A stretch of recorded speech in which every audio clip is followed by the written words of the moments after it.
recevoir Nicolas Mariot, qui est sociologue et historien, qui est chercheur au CNRS, au Centre européen de sociologie et de sciences politiques. Il n'y a même pas le mot histoire dedans, parce qu'en fait, ce n'est pas le seul sujet dont il s'occupe, l'histoire de la Première Guerre mondiale, mais il a comme spécialité de ne pas avoir de spécialité. C'est une remise en question du cliché de l'union sacrée entre le peuple et les intellectuels. Et voilà, Nicolas Mariot a fait des recherches pour en savoir plus si ce terme, cette idée répandue, c'est presque un cliché, que l'union sacrée entre la bourgeoisie éduquée et le peuple très peu éduqué a vraiment eu lieu. Et donc il est allé chercher les vérifications dans les correspondances, et surtout il en a trouvé dans la correspondance des intellectuels. Et il y en avait pas mal, hein. Il y avait quand même le poète Guillaume Apollinaire, il y avait le peintre Ferdinand Léger, Henri Barbusse, Georges Duhamel, Marc Bloch, voilà. Aussi le père de Jean-François Kahn, qui s'appelle André Kahn, voilà. Merci pour cette présentation très claire qui a un peu coupé l'herbe sous le pied à ceux qui pensaient que je pourrais encore répondre que oui, le brassage social avait bien eu lieu dans les tranchées de 14-18, mais bon, il y avait peu de suspense. Merci à toutes et tous d'être venus. Donc oui, je vais vous parler aujourd'hui très simplement d'une rencontre, hein, vous raconter l'histoire d'une rencontre, celle de la bourgeoisie lettrée de la société française de la Belle Époque, avec des hommes du peuple, des hommes qui étaient ouvriers, paysans, artisans, et qui constituaient l'essentiel de la masse des soldats fantassins dans les tranchées. Alors c'est un moment historique extrêmement rare auquel on peut comparer peu d'autres moments, peut-être évidemment les établis en mai 68, les prêtres ouvriers, peut-être aussi certains maquis résistants. À part ça, au XXe siècle, il n'y a pas d'autres moments comparables, c'est-à-dire des moments de brassage social aussi étendus dans le temps, aussi profonds, vous allez voir, puisque ces hommes mangeaient et dormaient ensemble dans la tranchée. Les seuls auxquels on pourra les comparer, finalement, les seules autres institutions, ce sont des institutions en partie disparues aujourd'hui, seulement en partie. La pension, et encore, on sait que bon, elle était longtemps réservée à des gens qui pouvaient payer, etc., etc. Et puis évidemment le service militaire, même si là aussi, vous savez qu'il y avait des tas de moyens pour ceux qui avaient fait des études de contourner le service militaire ordinaire, voilà, classique des hommes du rang. Donc dans le livre, très simplement, il y a deux grands axes, hein. Un très simple, montrer comment les lettrés ont raconté leur découverte d'hommes qui voyaient jusque-là que de loin et de haut. Ça, c'est l'axe le plus évident, hein, raconter la rencontre en quelque sorte. Et puis, deuxième grand axe de travail, essayer de reconsidérer la question du patriotisme dans les tranchées. Pourquoi est-ce que une étude sur les rapports sociaux dans les tranchées permet de parler de la question du patriotisme? Pour une raison très très simple, c'est que, vous allez le voir, j'y reviendrai notamment à la fin de la conférence, là, ce qui frappe le plus, ce qui étonne le plus mes intellectuels, là j'en suis 42 dans le livre. Je vais vous expliquer pourquoi 42, comment je les ai choisis, etc., etc. Il y en a qui sont hyper célèbres, vous avez entendu, Guillaume Apollinaire, Henri Barbusse, d'Orgelès, l'historien Marc Bloch, le peintre Fernand Léger, Louis Pergaud, enfin voilà, vous en avez qui sont très très célèbres, d'autres qui vous sont complètement inconnus, notamment pour une raison simple, ils meurent en 14-18, hein, il y en a un certain nombre d'entre eux, de mes héros, qui meurent, comme beaucoup d'hommes à ce moment-là, et qui n'ont donc pas le temps de devenir célèbres, mais qui ont néanmoins laissé des carnets de guerre ou des correspondances extrêmement forts, à partir desquels j'ai écrit ce livre. Donc voilà, je suis la trajectoire de guerre de ces 42 personnages, d'un bout à l'autre. Pour certains, elles s'arrêtent plus ou moins tôt, et pour d'autres, bon, elles durent, ceux qui survivent. Néanmoins, elles ne durent pas forcément très longtemps, puisque la plupart d'entre eux meurent ou sont blessés grièvement, et donc réformés, et arrêtent la guerre des tranchées. En tout cas, très rares sont ceux qui font 4 ans, hein, et c'est le cas pour la quasi-totalité des soldats. Très peu d'hommes faisaient 4 ans, parce qu'on avait toutes les chances, tellement la guerre était dure, d'être grièvement blessé et donc de quitter le front avant que ça se termine.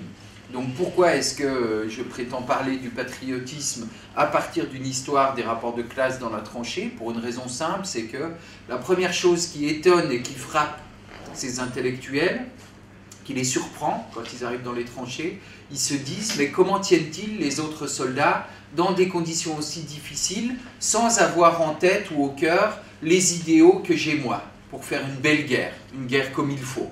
Hein, j'y reviendrai, il faut bien vous dire que pour la plupart d'entre eux, si vous lisez les lettres de Louis Pergaud, d'hommes moins connus, je vais parler par exemple du sociologue Robert Hertz, qui est un élève d'Émile Durkheim, de beaucoup d'autres, de Léon Werth, voilà, magnifique roman de guerre, Clavel Soldat, qui est un roman autobiographique, je vous incite vivement à le lire, vous devez le trouver ici j'imagine, il est en poche chez Viviane Ami. Clavel Soldat, c'est un récit absolument magnifique. Ces hommes, ils partent avec au cœur, avec l'idée de « c'est une nouvelle levée en masse ». On va revivre la levée en masse de 1792 contre les Allemands avec les armées révolutionnaires, au coude à coude avec le peuple. Et ils pensent encore, ils pensent tous, comme tout le monde, que ça va être une guerre très courte. Les plus pessimistes se disent que ça va durer 6 mois. Bon, puis on sera rentré chez nous, évidemment victorieux.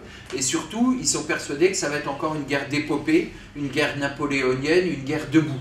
Une guerre où on voit l'ennemi, où on sort sabre au clair, et où on attaque en menant les hommes, en disant à l'attaque, etc., etc. Et puis, novembre 14 arrive, évidemment, c'est l'enterrement dans les tranchées, et ça va être une toute autre guerre, une guerre couchée, une guerre enterrée, une guerre où on ne voit pas l'ennemi, une guerre où tout ce qu'on voit, c'est des obus qui nous arrivent sur la figure. Et de temps en temps, très rarement, et il vaut mieux que ça arrive très rarement, on monte sur le parapet de tranchée, on franchit, on sort de la tranchée et on s'engage dans le no man's land. Et là, il y a une chance sur deux, ou à peu près, d'être pris par une balle de mitrailleuse ou un éclat d'obus. C'est ce qui arrive, par exemple, à Louis Pergaud, par exemple à Guillaume Apollinaire. Leur première sortie en dehors de la tranchée dans le no man's land, et aussi leur dernière sortie, puisqu'ils sont soit tués dans le cas de Pergaud, soit blessés très grièvement dans le cas d'Apollinaire. Vous connaissez tous la photo avec, où il a la tête enturbanée parce qu'il a reçu un éclat d'obus. C'était sa première sortie en dehors de la tranchée. Vous voyez, pour vous dire à quel point la violence est extrême, et sortir de la tranchée, c'est avoir très très peu de chance finalement d'en revenir. Donc voilà, la première chose qui les surprend, c'est de se dire « Ah, ces gens, paysans, artisans, ouvriers, contrairement à ce que j'imaginais, ils n'ont pas en tête mes idéaux, ils n'ont pas en tête les grandes valeurs avec lesquelles moi je fais la guerre. Comment ça se fait ?» Et ils vont se mettre à faire quelque chose de très étonnant, ils vont se mettre à faire ce que je fais moi là, faire le prof, faire la leçon, essayer de les remettre dans le droit chemin, les rééduquer en leur disant « Ah mais si vous êtes là, si vous faites la guerre, il faut la faire comme il faut. » Et comme il faut, ça veut dire avec des idéaux appropriés à l'esprit. Vous allez voir comment ils font, j'y reviendrai à la fin. Donc comment j'ai travaillé maintenant? J'ai travaillé en essayant d'aller chercher, d'épuiser la documentation disponible pour chacun de mes 42 héros, en traquant dans les sources qu'ils ont laissées, soit des correspondances, soit des carnets de guerre, toutes les mentions, même les plus infimes et petites soient-elles, par lesquelles ils parlaient des rapports de classe dans la tranchée. Je vous en donne quelques exemples. Vous voyez, quand Henri Barbus là, écrit à sa femme et dit « Écoute, achète-moi s'il te plaît des nouvelles guêtres, mais prends quelque chose qui fasse simple soldat, un article pas trop chic, pas trop officier, solide, épais, simple soldat, non verni, c'est 1000 fois préférable. » Et dans la lettre, il ajoute « Je tranche déjà trop sur le commun. » Ça veut dire, évidemment, j'ai déjà l'air trop différent, trop riche, en gros, pour dire les choses très rapidement. Il ne faut pas trop que ça se voit, c'est compliqué pour ma vie quotidienne, au jour le jour, avec mes camarades d'infortune dans la tranchée. Autre exemple, André Kahn, dont on parlait, là, le grand-père du journaliste Jean-François Kahn et d'Axel Kahn, l'ancien président de Paris 5, là. Vous voyez, il raconte à sa compagne, c'est seulement à 26 ans que j'ai appris à rouler mes cigarettes, ou ça, dans les tranchées avec les gars, jusque là. Les différences de classe, vous voyez, se voient jusque dans ce que les gens fumaient. Il raconte, certains soldats disaient, c'est étonnant, les officiers ont des cigarettes avec des bouts dorés. Qu'est-ce que c'était les bouts dorés? C'est des cigarettes anglaises avec un filtre, simplement, et pas roulées à la main avec du gros tabac qu'on leur donnait. Vous voyez ce que raconte aussi Fernand Léger, qui qui est pourtant lui un provincial et pas un parisien intello pur sucre, et il dit mes initiatives dans la tranchée tombent toujours mal à point, jamais justes, ils ont très peu d'estime pour moi, je suis un inutile. Qui c'est ce il là, ce il au pluriel, c'est évidemment les autres soldats qui lui font pas beaucoup confiance et qui lui laissent pas prendre d'initiative, et pendant 2 ans au moins il va être hyper malheureux dans la tranchée. Dernier exemple, vous voyez, qui renvoie à ce que je disais en commençant sur le patriotisme, Jean Norton-Cru, un des témoins les plus célèbres de la Première Guerre, hein, qui a écrit en 1929 un énorme volume qui s'appelle Témoins, dans lequel il recense tous les témoignages édités entre 1915 et 1928. Jean Norton-Cru, qui est prof de français aux États-Unis, qui revient combattre pour sa patrie comme beaucoup d'autres, vous allez le voir. Vous voyez ce qu'il écrit dans une lettre à sa sœur. J'ai une conscience, eux semblent s'en passer. Vous voyez l'écho que ça fait avec ce que je disais en commençant. Moi, je sais pourquoi je me bats. Moi, j'ai une conscience, un cerveau, un esprit, tout ce que vous voulez. Les autres, on a l'impression qu'ils s'en passent et qu'ils subissent bêtement les ordres qu'on leur donne et qu'ils suivent comme des moutons. C'est ça le grand thème hein, dans les lettres des intellectuels, dans leur carnet. Comment ça se fait qu'ils soient aussi moutonniers? C'est l'impression qu'ils ont.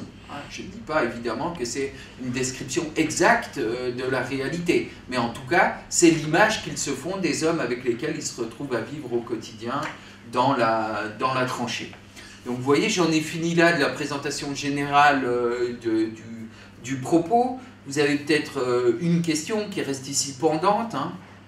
Pourquoi est-ce que je prétends écrire une histoire des rapports de classe dans la tranchée seulement à partir des témoignages de la bourgeoisie lettrée, ou seulement à partir des témoignages des intellectuels? Autrement dit, pourquoi je n'ai pas utilisé aussi, pour écrire ce livre, les témoignages écrits par des membres des classes populaires? Ce n'est pas un problème de source. Hein. J'y insiste très rapidement, on ne va pas s'y attarder. J'ai commencé par faire une base de données parce qu'une des choses qui m'a le plus surpris ou étonné en commençant le livre, c'est de constater qu'on ne savait pas combien il y avait de témoignages disponibles, édités ou disponibles facilement dans les archives. Je ne parle pas là de tous les témoignages qui sont conservés encore dans les familles, dans les greniers, dans les tiroirs, etc. etc. Seulement ceux qui sont édités. Bon, en fait, depuis le témoignage de ce monsieur, Louis Barthas, militant SFIO, tonnelier du sud de la France, hein, les carnets de guerre de Barthas sont aujourd'hui un best-seller. Ils sont publiés en 1978 pour la première fois. Aujourd'hui, ils sont en poche, donc chez La Découverte. Plus de 100 000 exemplaires s'en sont écoulés depuis cette date. Et depuis 1978, tous les ans, il y a entre 10 et 15 témoignages populaires d'ouvriers, d'artisans, de paysans, qui sont édités chaque année, parfois même plus. Donc vous voyez, plus on avance, plus le stock de témoignages disponibles augmente, hein, et donc on a des sources pour écrire une histoire de la Grande Guerre vue d'en bas. Ou si vous préférez dit autrement, on a des sources pour écrire une histoire populaire de la Grande Guerre. Bon. Pourquoi est-ce que... Et alors vous voyez que ça c'est un problème considérable. Quand Antoine Pro par exemple écrit sa grande thèse sur les anciens combattants, il fait sa thèse fin des années 60, début des années 70, 1900, vous voyez bien qu'il est confronté à un problème considérable, il n'y a pas de témoignage populaire. Donc il va passer des petites annonces dans les journaux pour en recueillir quand même certains, etc.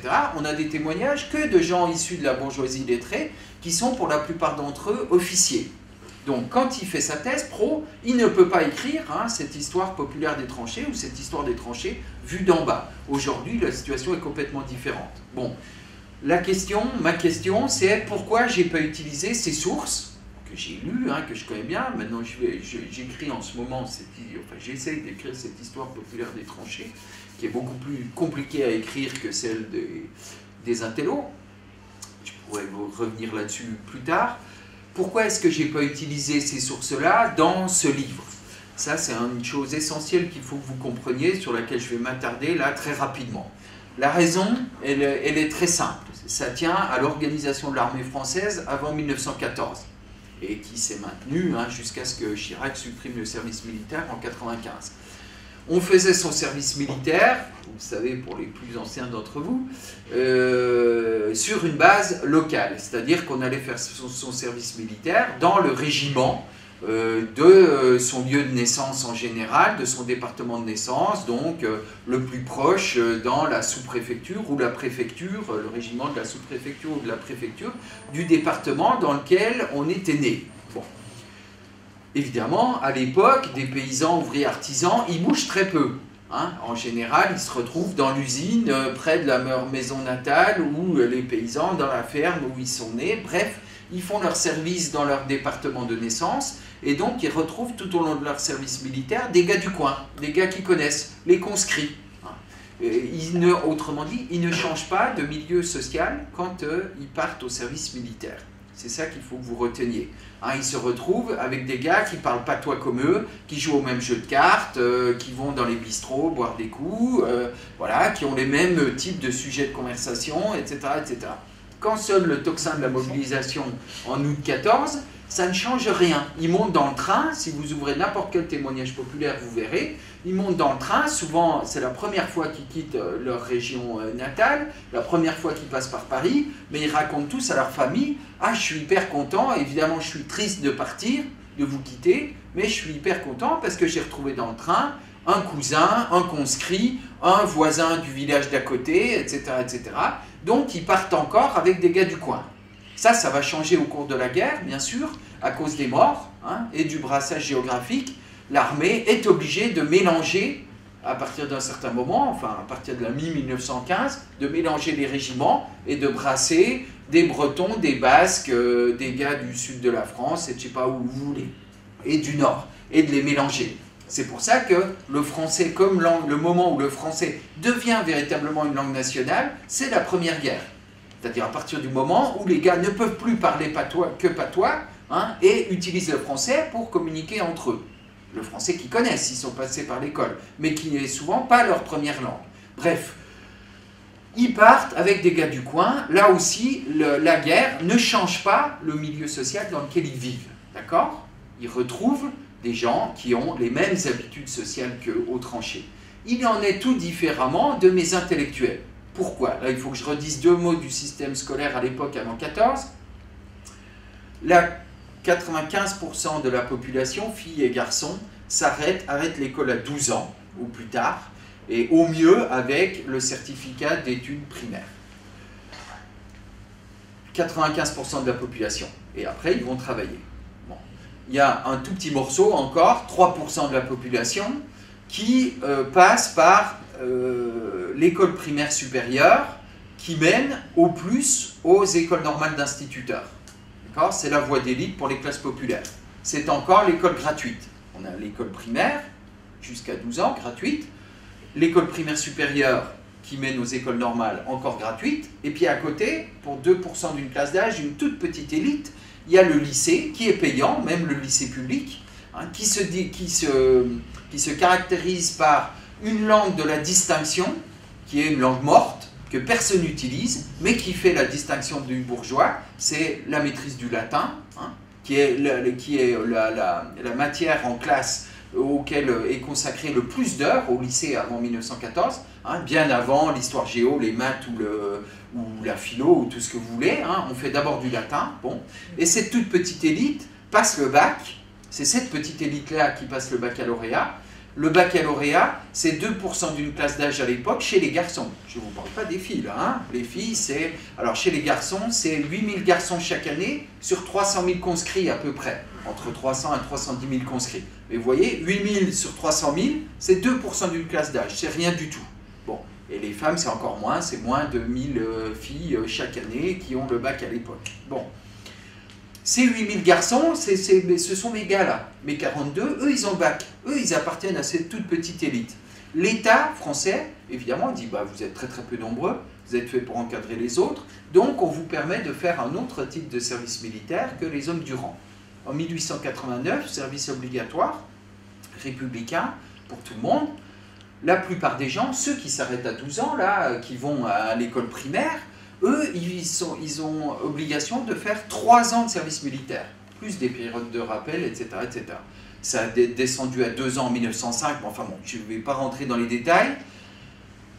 Ils font 3 ans, à la place, quand on a le bac, l'État vous dit, ah bah vous avez le droit de faire qu'1 an, au lieu de 3, et surtout, comme vous êtes fait pour encadrer les autres, on vous demande de faire un service militaire dans un bataillon d'élèves officiers de réserve.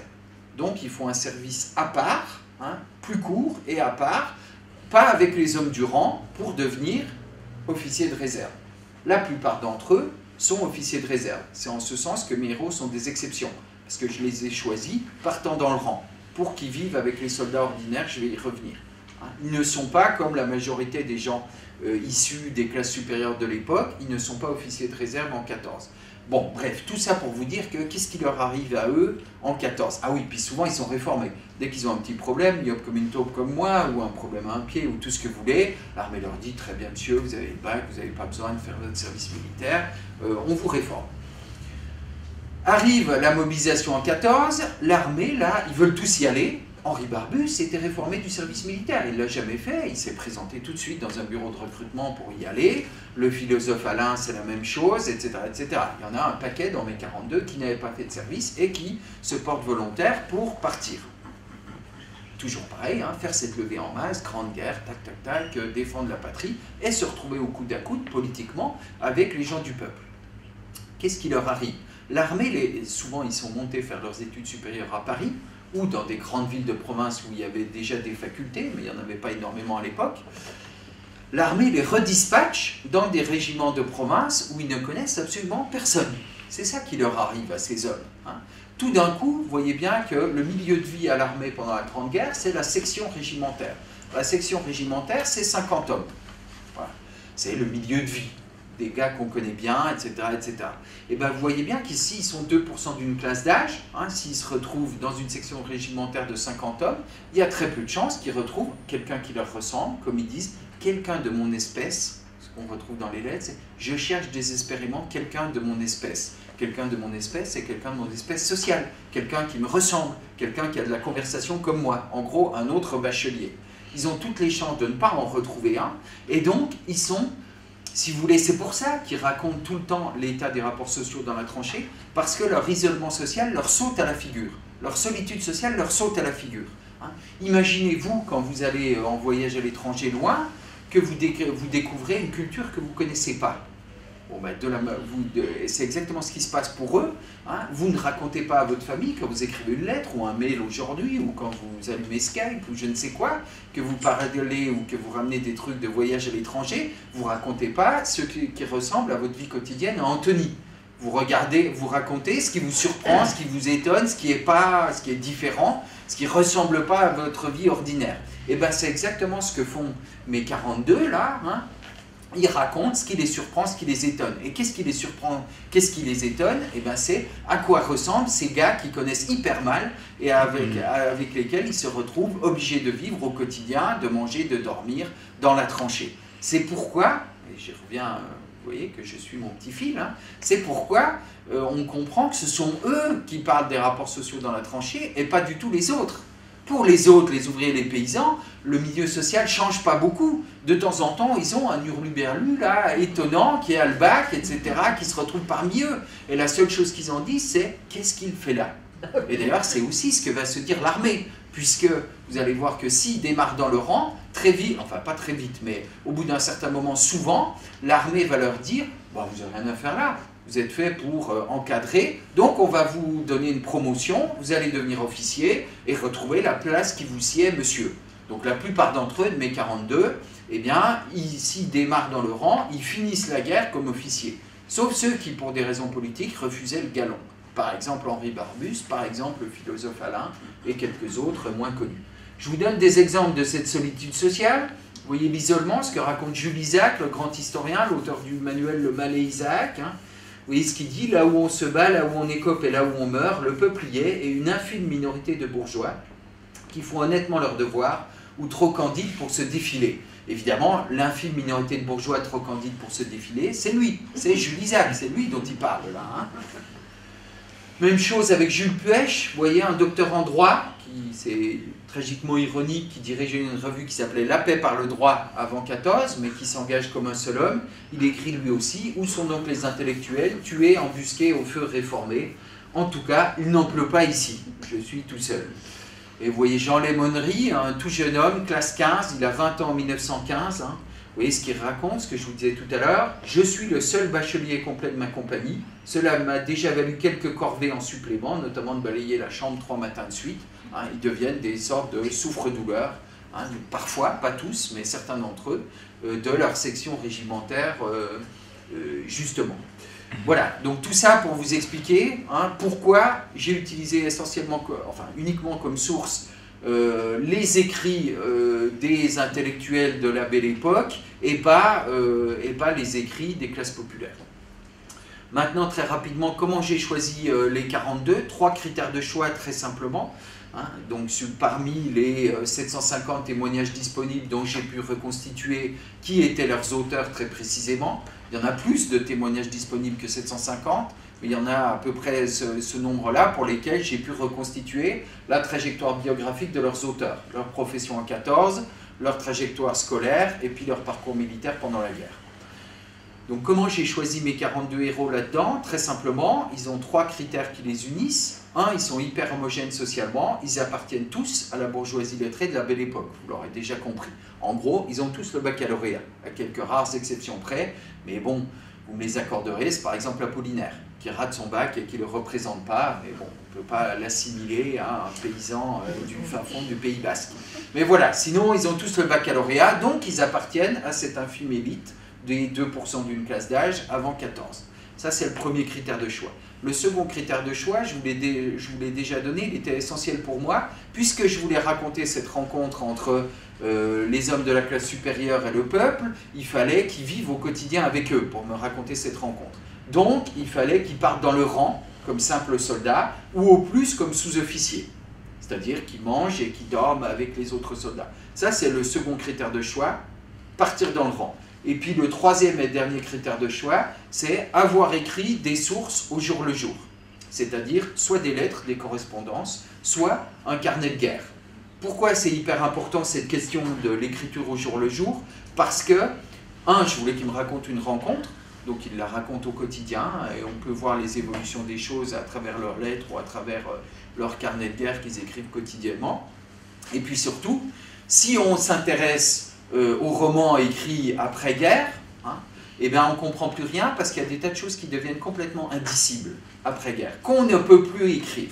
Par exemple, tous ces jeunes hommes ne peuvent plus raconter qu'ils ont mené leurs hommes à la boucherie.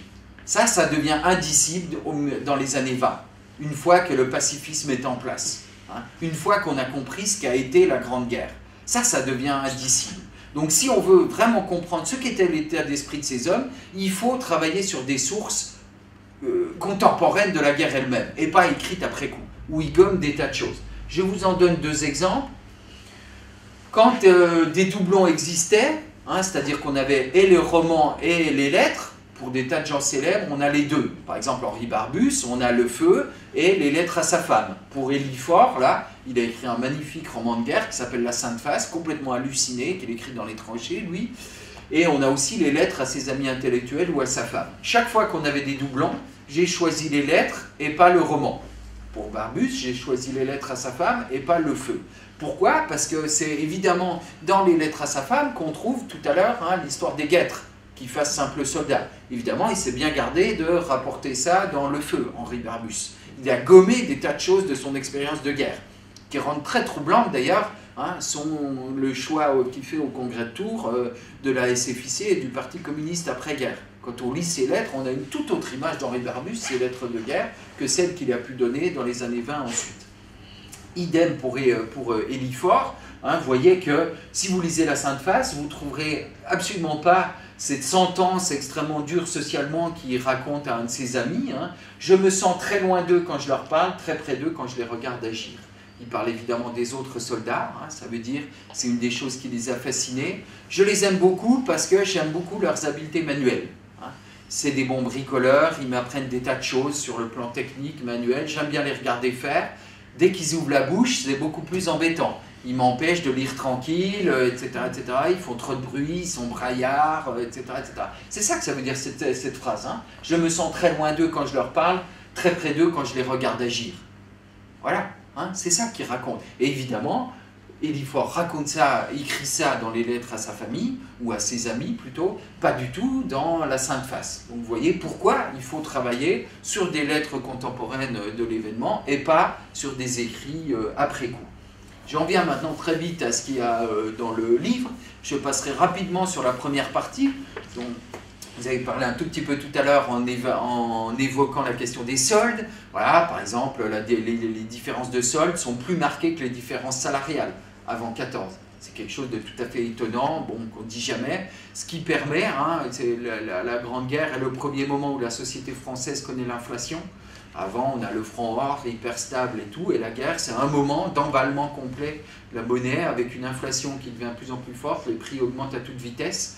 Ce qui fait qu'avoir une solde importante, évidemment, ça permet aux officiers encore d'épargner de l'argent, ils en renvoient à l'arrière chez eux, alors que les hommes, eux, les hommes du rang, ont des soldes ridicules qui suivent absolument pas l'inflation, et ils sont dans une situation extrêmement dure pour continuer à améliorer l'ordinaire dans l'arrière-front. Mais bon, je ne vais pas en dire beaucoup de cette première partie, qui analyse les modes de transposition de la domination sociale dans le monde civil jusqu'aux tranchées. Comment, en gros, le monde militaire est une forme de décalque des rapports hiérarchiques du monde civil, de la société française d'avant 14. Je vous en donne un seul exemple sur lequel j'ai travaillé, les rapports entre officier et ordonnance. Qu'est-ce que c'est l'ordonnance d'un officier? En 14, pendant la Première Guerre mondiale, c'est la photo de couverture du livre, avant qu'elle soit retravaillée, colorisée et tout ça. En 14, l'armée française permet à tout officier, dès qu'on devient sous-lieutenant, d'avoir une ordonnance à disposition. Qu'est-ce que c'est une ordonnance? C'est un homme à tout faire, un domestique, voilà, qui fait absolument tout, qui porte ça, qui prépare à manger, qui trouve un lit, qui s'occupe de son officier, en gros, qui s'occupe de son linge, voilà, c'est un domestique, voilà, qui permet à cet homme, évidemment, aussi d'éviter des corvées pénibles. Creuser la tranchée, monter les parapets, installer les fils de fer barbelés, tout ça. Il y échappe. Et puis d'une certaine façon, jusqu'à un certain point, sa vie est aussi moins risquée. Tant que l'officier ne va pas, lui aussi, ne sort pas de la tranchée, il est dans des abris plus solides. Mais sinon, c'est un homme à tout faire, vous le voyez bien, l'officier à gauche lit le journal, pendant que l'ordonnance brosse les bottes. Bon, c'est une image typique de ce que c'est que les rapports sociaux dans la tranchée. Ce qui m'a intrigué beaucoup, c'est comment mes jeunes intellectuels, je vous ai dit tout à l'heure, ils partent dans le rang, beaucoup deviennent officiers, parce que l'armée les promue.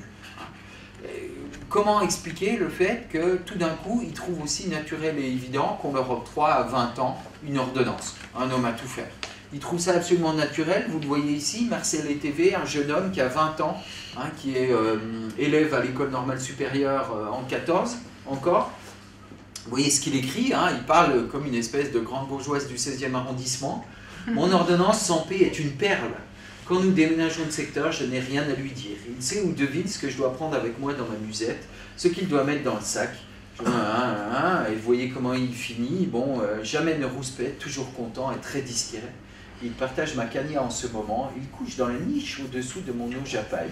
Nos puces s'échangent de haut en bas et de bas en haut. Mais je ne l'entends pas, je ne le vois pas, je ne le sens pas. C'est parfait. Voilà. Comment expliquer qu'un jeune homme qui a 20 ans, qui est pourtant dans une école qui ne passe pas pour être une école d'extrême droite, loin s'en faut, puisque c'est l'école par excellence de la République, l'école normale de la rue d'Ulm, l'école normale supérieure de la rue d'Ulm avant 14, comment est-ce qu'on peut expliquer l'évidence avec laquelle il voit le fait qu'on lui octroie un homme à tout faire, un domestique? Évidemment, ça a trait à ses conditions d'éducation avant-guerre, à sa famille, où il avait, j'ai pu retrouver ça pour presque chacun d'eux, un personnel à la maison, soit au minimum une cuisinière et une bonne, parfois plus pour ceux qui étaient encore plus aisés. Et effectivement, il retrouve des conditions de vie auxquelles il était largement habitué avant-guerre. Bon, je n'ai pas le temps d'y insister. Ce qui est quand même intéressant, c'est que, et c'est là qu'on voit à quel point la transposition des hiérarchies du monde civil à l'armée est forte, ils font exactement la même chose, même quand ils ne sont pas officiers. Cas d'André Kahn, simple soldat de 2e classe, brancardier, vous voyez qu'il se donne l'équivalent officieux d'une ordonnance qu'ils appellent un tampon. Un tampon, c'est quoi? C'est ils financent évidemment quelqu'un pour, ils le payent, concrètement parlant, même s'il ne s'est pas indiqué explicitement. Vous Vous voyez, le rapport est très ambigu. C'est un bon camarade qui nous sert à Baptiste et à moi de tampon. Évidemment, c'est un ouvrier, et évidemment, il le paye, en fait. Hein. Vous voyez l'ambiguïté des rapports sociaux qui se mettent en place. Il dit, c'est un bon camarade, mais évidemment, il ne fait pas ça gratuitement, le bon camarade. Hein. Il est rémunéré pour s'occuper du linge, etc., etc. Donc, vous voyez qu'effectivement, il y a cette forme de transposition-là, même pour ceux qui ne sont pas officiers. Et puis, une dernière photo que j'aime bien, parce qu'elle est un peu caricaturale. Vous voyez la fierté à travers laquelle pose le jeune officier à gauche, sabre planté dans le sol, il pose hyper fièrement, etc. Et ça dit aussi quelque chose quand même de très fort de la guerre, c'est les différences corporelles entre membres des classes supérieures et membres des classes populaires. C'est-à-dire qu'effectivement, on est beaucoup plus grand, tout simplement parce qu'on mange beaucoup mieux, hein, à l'époque, quand on est membre des classes supérieures à l'époque, et ça se vérifie, hein, si on regarde avec les fiches de matricule militaire sur laquelle est indiquée systématiquement la taille des soldats, les officiers sont systématiquement, il y a des exceptions, mais beaucoup plus grands, sensiblement plus grands, hein, au moins 10 cm de plus que les soldats du rang. Et vous voyez l'ordonnance à côté, hein, il est un peu courbé, il porte des tas de sacs, etc. Il a un seau, etc. Il est un peu... Il n'est pas payé l'ordonnance. Pardon, il est payé par l'armée. Pas beaucoup, mais il est payé par l'armée. L'armée donne de l'argent, la même somme, pour l'entretien de l'ordonnance et du cheval de l'officier. Le tampon, c'est le gars qui paye. Non, le tampon, c'est l'équivalent officieux de l'ordonnance pour les gens qui ne sont pas officiers. C'est pas l'armée qui le paye. Ah non, le tampon, c'est le soldat lui-même qui le paye. Le tampon, c'est André Kahn qui le payait. Parce qu'il était avocat et qu'il avait de quoi le payer. Mais là, dans ce cas-là, d'un officier et de son ordonnance, tout à fait officielle, là c'est l'armée. Mais elle donne presque rien. En fait, si vous lisez le livre, vous verrez, dans le détail, l'ordonnance a beaucoup plus de choses données par son officier que par l'armée elle-même. Hein, un meilleur repas, enfin bon, des conditions de vie améliorées, etc., etc. Bon, j'arrête là sur cette première partie. Je m'intéresse maintenant au cœur du livre. Est-ce que je prends trop de temps? Bon. Je m'intéresse vite fait au cœur du livre. Le cœur du livre, il pose cette question il essaye de vérifier cette question de l'union sacrée. En gros, est-ce que effectivement les tranchées ont été un moment de retournement des hiérarchies du monde social, ce qu'on entend hyper souvent. Hein, vous connaissez sans doute le film La Grande Illusion. C'est exactement l'inverse que ça montre, mais sinon on a des tas, notamment à travers le travail commémoratif des anciens combattants dans les années 20, hein, leur devise c'était de la plus grande association d'anciens combattants, c'était « unis comme au front ». Et c'est construite petit à petit dans l'après-guerre une espèce de légende qui n'a jamais été vraiment vérifiée autour de l'idée que les différences sociales auraient été, sinon gommées, du moins aplanies dans les tranchées. Bon. Donc c'est cette question que j'ai essayé de soulever et que j'ai essayé de vérifier à travers l'enquête que j'ai menée. Alors, comment est-ce qu'on peut répondre? On peut répondre de deux façons, je crois. On peut répondre d'une première façon qui est de dire oui, les tranchées sont bien un moment de renversement ou de retournement du monde social.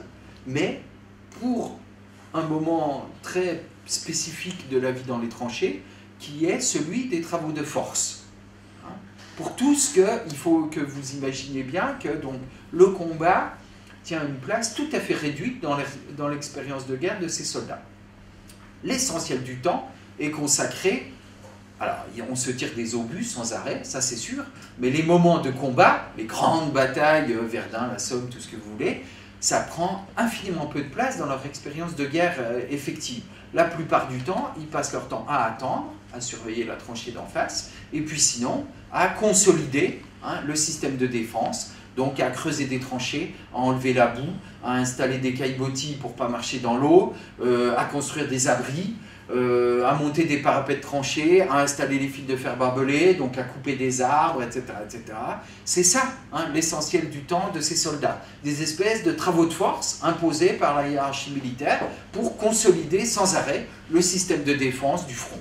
Bon. Donc dans ces conditions-là, vous imaginez, et on leur demande souvent des choses extrêmement techniques. Si vous lisez, là on est obligé d'aller lire des témoignages des classes populaires, On a des tas de détails techniques sur ce qu'on leur demande de faire. Par exemple, si vous lisez le témoignage des frères Papillon, ça s'appelle « Si je reviens comme je l'espère ». C'est un témoignage magnifique de 3 frères envoyés au front et d'une sœur qui est bonne à Paris, qui correspondent entre eux. Et les Papillons, donc la famille Papillon, l'aîné écrit à un moment à ses parents et dit j'ai une spécialité technique aux tranchées, c'est faire des cheminées qui ne fument pas. Je ne sais pas si vous savez faire des cheminées qui ne fument pas, moi je ne sais pas, et beaucoup de mes intellos, ils ne savaient pas non plus. Hein, qu'est-ce que ça veut dire? Évidemment, ça veut dire faire des cheminées qui font très peu de fumée, une fumée très blanche, évidemment pour ne pas être repéré par l'ennemi, mais pour pouvoir quand même se chauffer l'hiver quand il fait hyper froid dans la Meuse, où vous voulez. Il raconte ça. Donc vous voyez bien que mes membres des classes supérieures, là, eux qui sont habitués sinon à commander, en tout cas à dire sans arrêt comment le monde doit aller, à la tribune des journaux, à la tribune des universités populaires dont ils peuvent s'occuper, ailleurs encore, vous voyez, quand ils sont profs d'université, quand ils sont quand ils sont avocats, voilà. Ils disent, tous ces hommes, hein, comment le monde doit aller, vers où la société française de l'époque doit se diriger. Ils ont toujours un avis là-dessus. C'est ça, hein, être un membre des classes supérieures, fondamentalement. Bon, et puis parfois, ils sont même en position de commander, quand ils sont patrons d'une industrie, d'un gros atelier, de tout ce que vous voulez. Et bien tout d'un coup, au tranché, quand ils sont hommes du rang, ils se retrouvent à devoir subir, sinon les ordres, en tout cas les conseils avisés de gens qui savent beaucoup mieux faire qu'eux, toutes ces choses techniques. Et ça les trouble très très très profondément. Hein, ils ont un sentiment de déclassement social très marqué qu'ils vivent douloureusement. Et c'est en ce sens-là aussi, effectivement, qu'on peut dire que la guerre a été un moment de retournement passager des hiérarchies sociales. Je vous en donne un certain nombre d'exemples ici, vous voyez, de leur insuffisance manuelle, ce qu'explique Robert Hertz. Hein. Je suis très mal doué pour le bûcheronnage, mais là, il est déjà passé sergent, sous-officier. Heureusement, je ne sers que de mon contremaître comme à l'usine, donc j'ai pas à bosser. Vous voyez ce que dit Jules Puech, qu'on a déjà vu tout à l'heure, le docteur en droit. Hein. Je suis insuffisant, maladroit avec ma pelle, insuffisant avec ma pioche. Vous voyez ce que ça veut dire, bûcheronner au tranché, c'est pas n'importe quoi. Hein. Ça, c'est un abri de première ligne. Et encore, il n'est pas hyper développé là, hein, mais vous voyez, les troncs d'arbres qu'il faut savoir couper, installer entre eux, etc., etc. Toutes choses que la plupart de mes intellectuels, là, n'avaient jamais fait, évidemment, avant d'arriver dans la tranchée. Et c'est ça qu'on leur demande. L'essentiel de leur temps est passé à étayer, construire, vous voyez, installer tous ces systèmes de défense. D'abord creuser la tranchée, puis la protéger des obus adverses. Vous voyez les conséquences que ça pouvait avoir, hein, qui là paraissent dérisoires, mais qui ne sont pas complètement. On est à 2 jours d'intervalle, le 9 et le 11 septembre. Notez bien les dates, 9 et 11 septembre 1914. 2 jours d'intervalle, les témoignages, très proches l'un de l'autre. Hein, on est en pleine retraite de la Marne. Là, c'est la catastrophe. Les Allemands arrivent à 40 km de Paris et beaucoup de soldats pensent que c'est fini, que la France va perdre et que les Allemands seront à Paris bientôt. Vous savez qu'on va glorieusement les repousser avec la victoire de la Marne, etc., etc. Les taxis, bon, bref. J'insiste pas là-dessus. Ce qui m'intéresse ici, c'est que on peut juger que c'est tout à fait dérisoire. Vous voyez, Jacqueline dit bah, j'ai essayé de traire la vache et j'y suis pas du tout arrivé, j'ai pas pu avoir de lait. Et ce que raconte Émile Carrière, hein, qui est agrégé de chimie juste en dessous, des vaches pèsent dans les environs, de nombreux camarades ont trait leur lait. D'autres y arrivent, pas eux. Et lui, Carrière, il s'y risque pas. Il dit après dans la suite de la lettre, je ne m'y suis pas risqué, j'ai seulement ramassé des fruits dans les arbres. Bon, pourquoi c'est une situation critique là, de ne pas savoir traire les vaches? Pour une raison bien simple, c'est que pendant la retraite de la Marne, hein, hop, l'armée française est en débandade complète, recule à toute vitesse devant les Allemands, et l'armée n'arrive pas du tout à assurer le ravitaillement. Si vous lisez ceux de 14 de Genevois, vous pouvez lire ça, hein, ils crèvent de faim et de soif. Ils n'ont plus d'eau, l'eau est complètement souillée par les cadavres de chevaux, par tout ce que vous voulez, ils ne peuvent pas boire ce qu'il y a dans les flaques et tout ce qu'ils trouvent sur place, et ils n'ont plus rien à manger. Donc voilà, donc savoir traire une vache là, c'est évidemment pas du tout négligeable. Hein. Bon, je passe là-dessus. Sentiment de déclassement très fort, je vous le disais, hein, vous voyez ce qui leur arrive, l'impression qu'ils ont. Bon, vice-doyen, il est prof à Fribourg, Pierre-Maurice Masson, dont je redirai quelques mots tout à l'heure. Il faut imaginer le vice-doyen de l'université en sabot, évidemment, bon, il n'est pas à sa place. Vous voyez ce que racontait Émile Carrière tout à l'heure, scandale, lui il part avec son régiment de proximité près de Montpellier. Son père avait une importante entreprise de tissage de la soie dans les Cévennes. Et vous voyez ce qu'il dit, scandale, parce que je porte le même uniforme qu'eux, les propres ouvriers de mon père se croient immédiatement autorisés à me tutoyer. Ça va? Pas du tout. Nous vivons tous ici dans un état de promiscuité physique et morale extrême. Sentiment de déclassement toujours. Henri Fauconnier, qui est parti, son père avait fait faillite, il avait une entreprise de cognac dans la région, il fait faillite et donc lui profite de l'Empire et va vite installer une plantation de caoutchouc en Malaisie. 1910, les prix du caoutchouc triplent et vont continuer à augmenter après. On commence à faire des choses en plastique. Et donc, il fait une fortune absolument immense qui va lui permettre de devenir rentier après-guerre et de consacrer tout le reste de sa vie à l'écriture. Il ne travaille plus. Mais vous voyez ce qu'il dit. Il a une plantation, évidemment, tout un personnel de service à demeure. Et bon, je vous laisse lire. Voyez, moi que ça gênait d'entendre Cassavan, c'est évidemment son boy, balayait dans la pièce d'à côté pendant que j'étais en train de lire. Vous imaginez bien que dans les conditions de promiscuité des tranchées, tout ça lui rend la vie extrêmement difficile et compliquée. Et puis d'Orgelès, donc vous avez vu le film hier, Le Croix de Bois, lui aussi raconte, évidemment il n'est pas habitué, il était un peu dégoûté avant à Paris quand il se réveillait tôt le matin et qu'il voyait tous ses ouvriers manger de la viande dans ce qu'il appelle les chauds de vin, les bistrots parisiens, pour se donner des forces et tout. Et puis vous voyez ce qu'il explique, il est bien content là que l'armée lui donne des protéines au petit matin pour aller faire tous ses boulots de force pour creuser la tranchée, monter les parapets, etc. etc. Vous voyez comment il dit, oui, c'est loin tout ça. Ça, c'est extrêmement important d'avoir ça à l'esprit. Il ne faut pas voir les choses tout en noir quand même, c'est-à-dire que, j'y insiste longuement dans le livre, il y a une ambivalence complète, dont j'ai déjà parlé un tout petit peu, donc je n'y insisterai pas, entre un sentiment de déclassement social et des formes de jugement de l'autre qui peuvent être parfois extrêmement dures, sous leur plume, et en même temps une fascination complète pour ces hommes qui découvrent. C'est-à-dire que tout n'est pas complètement noir, c'est complètement ambivalent. Ils vont découvrir des tas de choses. Par exemple, la connaissance très fine qu'ont tous ces hommes de la nature. Ils vont apprendre des tas de choses, reconnaître le chant des oiseaux, les animaux de la forêt, comment se débrouiller manuellement, ils vont apprendre à faire manger, ils apprennent fascinés des tas de choses techniques qu'ils ne connaissent absolument pas, et ça peut aller très très loin. Je vous en donne un petit exemple rapide de ce qu'ils découvrent et ce qui les intrigue beaucoup, et ce qu'on comprend très bien dès qu'on y réfléchit un peu, mais souvent on n'y pense pas. Barbus et Marc Bloch, l'historien, tous les deux sont myopes comme moi, et donc ils ont des lunettes, mais évidemment, dans les nuits d'encre, l'hiver, comme aujourd'hui en ce moment, il fait nuit à 5h, 5h30, et c'est là qu'ils se déplacent pour ne pas être repérés par l'ennemi, entre les tranchées de première ligne et l'arrière-front dit de repos. Ils passent entre 5 et 10 jours en première ligne, et puis après ils vont 5 à 10 jours dans l'arrière-front, 5-7 km derrière, soi-disant se reposer. Bon, je n'ai pas le temps d'expliquer ce qu'ils font vraiment, mais bon, bref. Ils font ces allers-retours, montées, descendre des tranchées de nuit, et donc la plupart du temps, dans des petits sentiers complètement boueux, détrempés, ils s'étalent complètement. Ils n'y voient rien, ils s'étalent, ils glissent, ils tombent, ils arrivent couverts de boue, complètement trempés.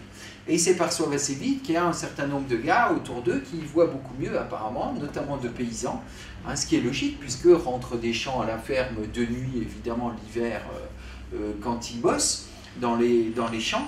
Et donc, ils se rendent compte de ça et ils vont s'en servir. C'est assez étonnant, ils décrivent ça hyper bien, longuement. Barbus comme Marc Bloch et d'autres encore moins connus. Ils s'en servent comme des sortes de chiens d'aveugles en leur disant « S'il te plaît, est-ce que tu veux bien me servir de guide?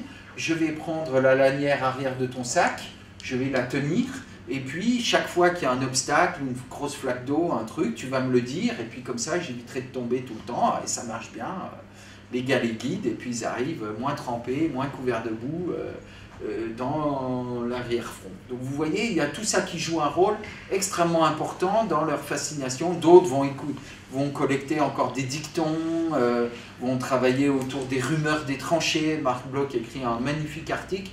Tout ça pour vous dire, et j'y insiste, qu'il n'y a pas que du désintérêt ou du mépris. Il y a aussi beaucoup d'intérêt, de fascination pour ces hommes. Et certains vont même garder, par exemple, l'idée du collège unique naît en partie dans la tranchée. Pourquoi? Parce qu'un certain nombre d'officiers de l'école normale supérieure de la rue d'Ulm, là, se retrouvent au quotidien avec des hommes du rang et vont développer une association de réforme de l'école qui s'appelle les Compagnons de l'Université Nouvelle au début des années 20 et qui a pour slogan « Les pères ont veillé ensemble dans la tranchée, il n'y a pas de raison que les fils ne partagent pas les mêmes bancs à l'école. » Vous voyez cette idée de « il faut en arrêter avec ce système que je vous racontais en commençant, l'école primaire jusqu'à 12 ans, l'école primaire supérieure et puis le lycée réservé à une toute petite élite. Il faut un collège commun et il faut un collège commun qui donne sa place, il dit aussi ça aussi. Nous, on a l'intelligence de l'esprit, vous voyez que les différences sociales ne disparaissent jamais. Ils disent, nous, on a l'intelligence de l'esprit, eux, ils ont l'intelligence du corps, l'intelligence manuelle, si vous voulez. Et il serait temps qu'on laisse une place, pour l'instant, l'école ne laisse place qu'à l'intelligence de l'esprit, il faudrait qu'on laisse une place à l'intelligence du corps. C'est ça qu'ils vont essayer de soutenir. Ça va durer longtemps, hein, puisque le collège unique, c'est seulement après la Seconde Guerre mondiale, ils ne vont pas y arriver tout de suite, mais... Néanmoins, c'est avec l'expérience des tranchées que naissent ces mouvements de réforme et qu'ils se développent. Voilà, donc ça c'est le premier moment, les travaux de force, où il y a retournement des hiérarchies du monde civil. Et puis en même temps, il y a d'autres moments qui sont les moments dits de repos, où là la situation se transforme complètement. Pourquoi? Parce que là, quand ils reviennent dans l'arrière-front, tous mes intellectuels, là, ils essayent à toute force, surtout à partir du moment où ils comprennent que ça va être très long, novembre 14 à peu près, l'enterrement dans les tranchées, c'est ce moment-là aussi où ils commencent à se faire envoyer des livres au front, etc., etc. Ils étaient partis évidemment sans livres, sans rien, pensant que ça allait être hyper court. Hein. Et là, ils voient que ça va durer, bon, ils se font envoyer à nouveau de la lecture, etc. Et surtout, ils essayent de préserver à toute force ce qui faisait leur identité du monde civil. Qu'est-ce que c'est leur identité du monde civil? C'est lire, écrire, penser, réfléchir. Voilà. Ils vont essayer de maintenir ça, en se disant, dans des conditions aussi dures, c'est bien logique, hein, c'est tout à fait compréhensible et humain, dans des conditions aussi dures, il faut que je maintienne un peu de moi-même. Pensez aussi à la littérature des camps, donc pendant la Seconde Guerre mondiale, c'est exactement la même chose. Hein, pensez aux écrits de Sartre, prisonnier de guerre, il y a la même violence sociale dans ces... C'est très surprenant quand vous lisez Sartre, hein, ces écrits de guerre de prisonniers, il y a la même violence sociale. Mais il y a aussi le même refuge dans l'écriture à tout prix. Un certain nombre d'entre eux vont même, Marc Bloch, écrire le plan de sa thèse au front. Pierre-Maurice Masson, dont on a parlé tout à l'heure, le prof de littérature à Fribourg, en Suisse, il a presque fini sa thèse avec Gustave Lançon, le pape de la littérature française à l'époque, qui va devenir directeur de l'école normale supérieure. Qu'est-ce qu'il fait? Il écrit à sa femme. C'est à la fois très émouvant pour quelqu'un comme moi qui a fait une thèse, et puis en même temps un peu étrange malgré tout. Il écrit à sa femme en lui disant, écoute, il me reste un seul chapitre à écrire, s'il te plaît, tu vas m'aider, tu vas aller en bibliothèque, compléter mes fiches pour mes notes en bas de page et tout ça. Bon, sa femme fait ça très gentiment. Et elle va en bibliothèque, il complète, et il écrit, surtout à partir du moment où il devient officier, il passe officier, donc il a plus de temps, il peut se mettre un peu à l'écart. Il écrit ce dernier chapitre, sa conclusion, et il va organiser, les permissions sont mises en place seulement à partir de l'été 1915, hein, mais avec les roulements, il faut attendre début 1916 souvent pour qu'il puisse partir. Donc vous voyez qu'il y a, par exemple, Louis Pergaud, qui meurt très tôt, etc. Robert Hertz, qui meurt en avril 1915, dont j'ai parlé, ils ne sont jamais rentrés chez eux. Ils sont partis en août 14, Hertz meurt avec Pergaud en avril 15, dans la plaine de la Veuve, ils ne sont jamais rentrés, hein, jamais revenus. Bon. Lui, il va avoir la chance de bénéficier d'une permission. Et là, il écrit à Gustave Lançon, « Cher maître, j'aimerais beaucoup soutenir ma thèse, est-ce que vous pouvez organiser la soutenance, etc. » Je vais utiliser une permission pour ça. Et Lançon lui dit, bah, pas de problème, évidemment, je fais ça. Il réunit le jury en Sorbonne, la date est prise, il a sa permission, il est hyper content. Et puis arrive début février 1916, ah oui, il a géré l'impression de la thèse avec un imprimeur, enfin bon, c'est absolument incroyable, à distance, hein, par lettre et tout. Et arrive février 1916, et là, ça va pas aller si j'ai plus d'alimentation. Ça serait sympa de me retrouver une petite prise. Qu'est-ce que je racontais? Oui, il va soutenir sa thèse, arrive février 1916, et toutes les permissions sont suspendues.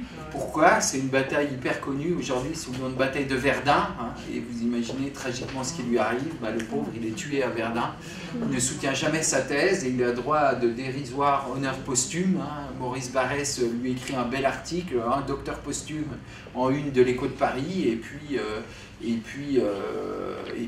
Lançon publie ses rapports de thèse dans la revue de littérature française. Bon voilà, bref, tout ça pour vous dire que... Ah oui, bon, je voulais vous montrer ça, mais après je n'ai pas le temps. Je vais prendre trop de temps sinon. Vous voyez ce que c'est que vivre dans la promiscuité des cagnats du front, hein.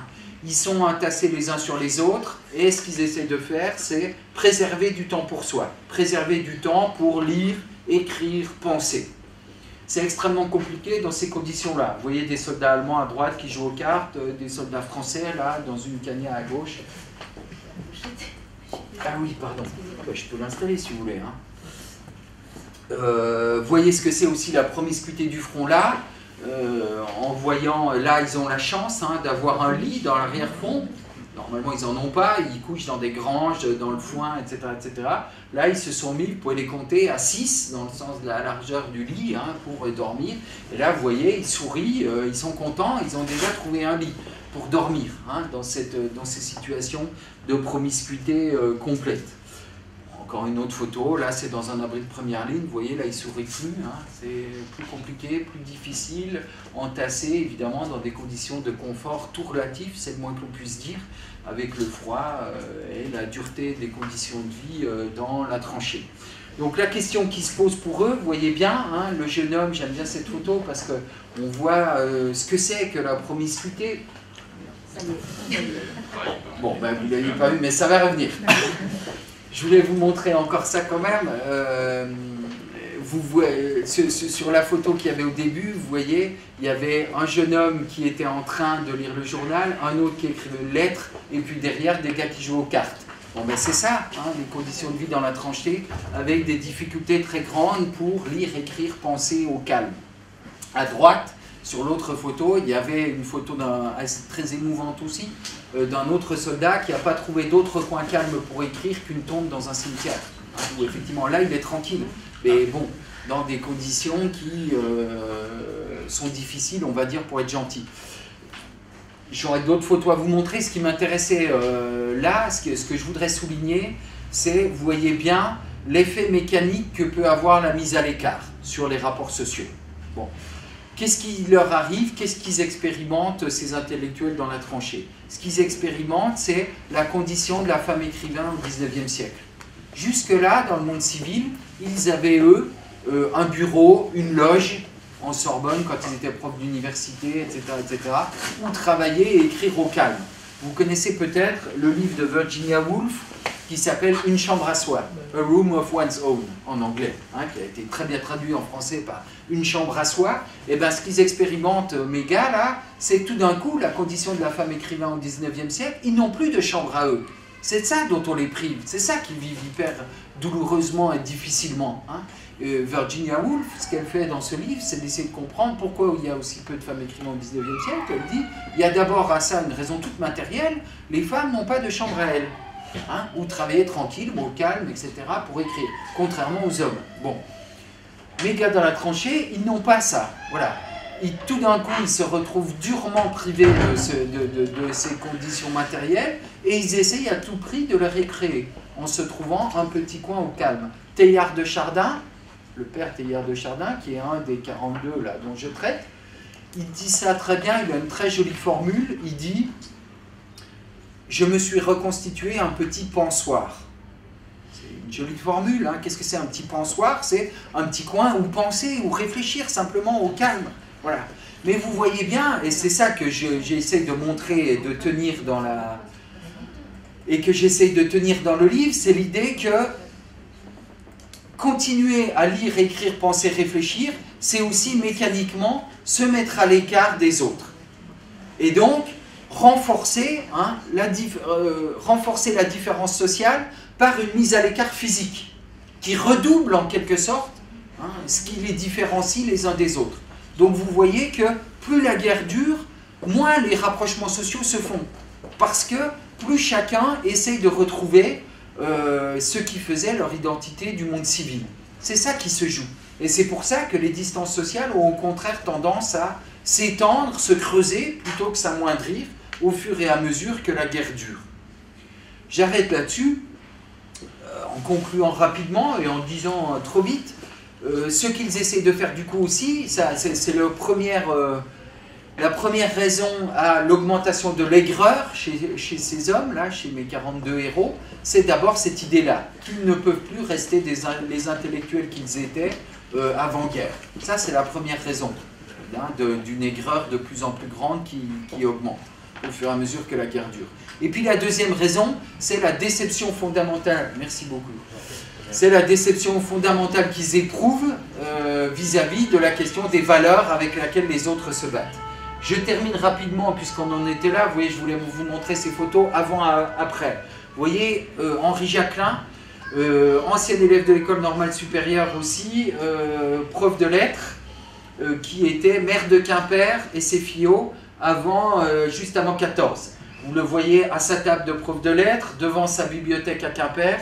Il a des mots extrêmement émouvants. Il va mourir aussi, lui, mais seulement en 1918. Hein, donc il a droit à des permissions et il a des mots extrêmement touchants pour décrire sa permission. Quand il retrouve ses livres, il les touche, il raconte l'odeur des livres qu'il retrouve, cette même bibliothèque quimpéroise, quand on lui donne la possibilité de rentrer quelques jours. Et puis vous le voyez à droite au front, hein, évidemment dans des conditions complètement transformées, où il est tout d'un coup privé de tout ça. Vous le voyez là aussi, hein, ce qu'était sa vie civile avant 14, comme maire de Quimper, accueillant le président Poincaré, avec un grand chapeau de forme et tout le tralala de l'époque. Vous voyez la même chose ici, Robert Hertz, hein, dont on a parlé aussi. Vous le voyez à sa table de prof de philo, premier à l'agrégation de philo en 1904. Et puis vous le voyez dans la plaine de la Veuve, ici, debout. On voit mal la photo, mais vous voyez l'espèce de hutte de branchage, la plaine de la Veuve. Hein. C'est une plaine atroce, marécageuse, c'est juste sous les éparges, les pronts des éparges, cher à Maurice Genevois, si vous avez lu ceux de 14, ou Vauquois, hein, c'est dans la Meuse, c'est une plaine atroce, complètement marécageuse, où on est transit froid tout l'hiver, dans des huttes, c'est dans ces conditions-là qu'il vit, et vous voyez, là, il est avec deux collègues sergents, ils ont une toute petite table, et ils lisent le journal. Bref, j'arrête là-dessus, vous voyez, c'était l'avant-après. Si, et je vais encore vous parler un peu de Robert Hertz, le même que vous voyez ici, parce que lui aussi est militant socialiste, lui aussi participe à la première université populaire de la rue Mouffetard, la plus célèbre d'entre elles en 1904-1905. Hein, et qu'est-ce qui va lui aussi vit très douloureusement son arrivée aux tranchées et va toujours choisir le jusqu'au-boutisme. J'essaie d'écrire sa biographie de guerre en ce moment. Elle est hyper intéressante parce qu'il est plus jusqu'au-boutiste même que ses autres compagnons.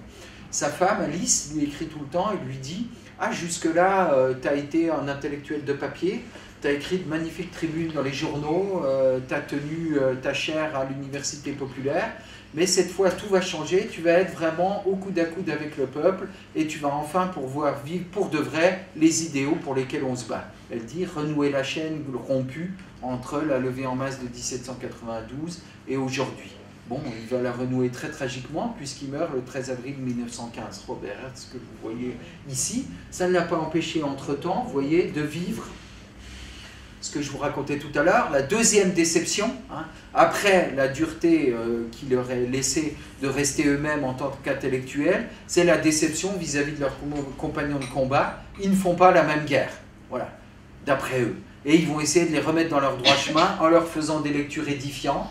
Vous voyez ce qu'il dit, hein, je leur ai lu le manifeste socialiste, il est membre de la SFIO, actionnaire de l'humanité avant 14, hein, Robert Hertz, du Barès, ça c'est très étonnant, je conclurai là-dessus, l'article de Lavis aux soldats de la France, Ernest Lavis, le grand historien qui a fait une propagande pour la guerre tout à fait outrancière avec Berthem et plein d'autres profs du Collège de France, rien de tout cela ne m'a paru mordre. Tu m'étonnes. En gros, ils montaient sur un tonneau hein, et ils essayaient d'envoyer les gars avec beaucoup de lyrisme et de grandes phrases. Vous voyez ce qu'ils disent? Ils ont une sorte de répugnance instinctive à la phrase, au lyrisme. Ben oui, effectivement. Hein, dans les tranchées, dans la boue de la Veuve, ils ont une répugnance instinctive au lyrisme, à la phrase. Mais pourtant, c'est ce qu'ils vont faire, continuer à faire le prof. jusque dans les tranchées. C'est ce que raconte aussi Jean Guéhenno et tout. Et comme ça ne mord pas, comme ils disent, ben, ils sont hyper déçus. Et la distance, là aussi, s'agrandit, hein, et ils portent un jugement de plus en plus dur. C'est le cas de Léon Werth aussi, un autre socialiste qui part. J'ai aussi des gens très à droite hein, qui partent et qui racontent aussi cette déception en disant « il baisse la tête, pourquoi ne se révolte-t-il pas ?» en parlant des autres soldats. Mais il ne voit pas que lui aussi, il ne se révolte pas plus qu'eux. Lui aussi, il fait la guerre et il y est allé, hein, même s'il raconte pourquoi et comment on n'avait pas d'autre choix que d'y aller début 14. J'arrête là en concluant sur l'idée d'union sacrée, hein, d'où je suis parti. Vous voyez que la plupart du temps, on considère que l'union sacrée, c'est le rapprochement des classes sociales, entre gens de classes sociales très différentes, gens du peuple et gens de la classe supérieure pour aller très vite.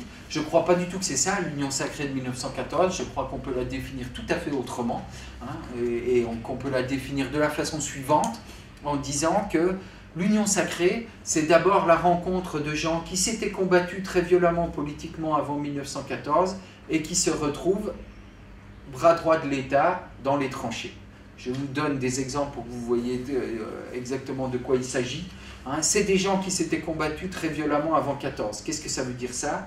C'est Robert Hertz et c'est d'autres. C'est Jules Isaac dont j'ai parlé tout à l'heure, qui a écrit une lettre à sa femme Laure dans laquelle il lui dit « On nous a envoyé aujourd'hui un nouvel aspirant. C'est un gars de l'Action française. » Donc vous imaginez, se retrouvant devoir travailler côte à côte, Jules Isaac, fervent Dreyfusard, plutôt placé à gauche même s'il n'est pas socialiste, et un type de l'Action française, d'extrême droite, anti-républicain, etc., etc.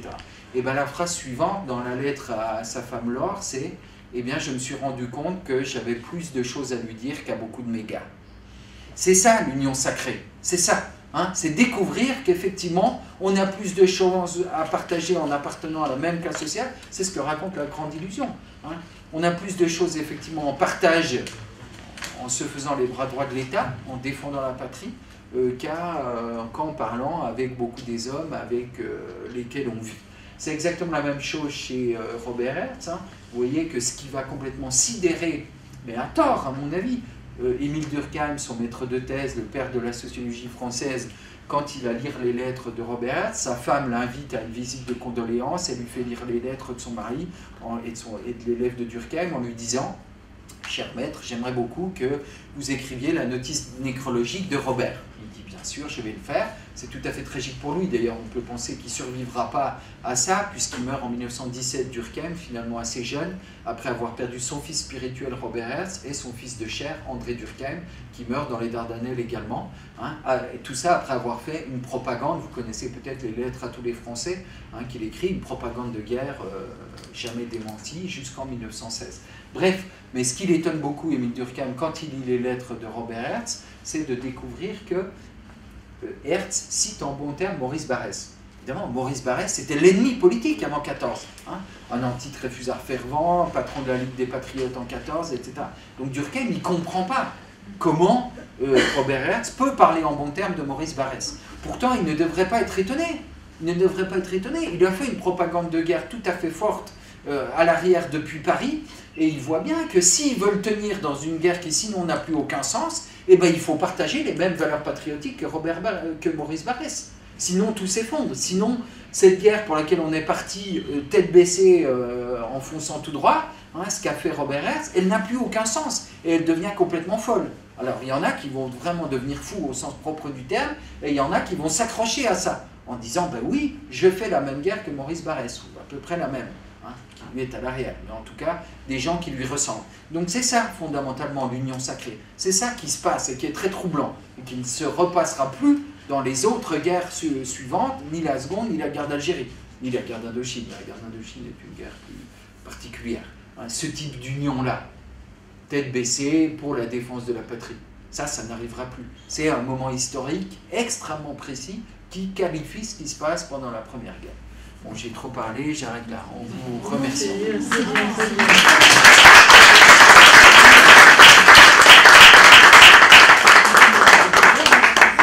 Merci beaucoup pour Ah oui, et là vous pouvez encore voir, pardon, les soldats de Robert. C'est les soldats de Robert Hertz auprès desquels il va faire toute une enquête.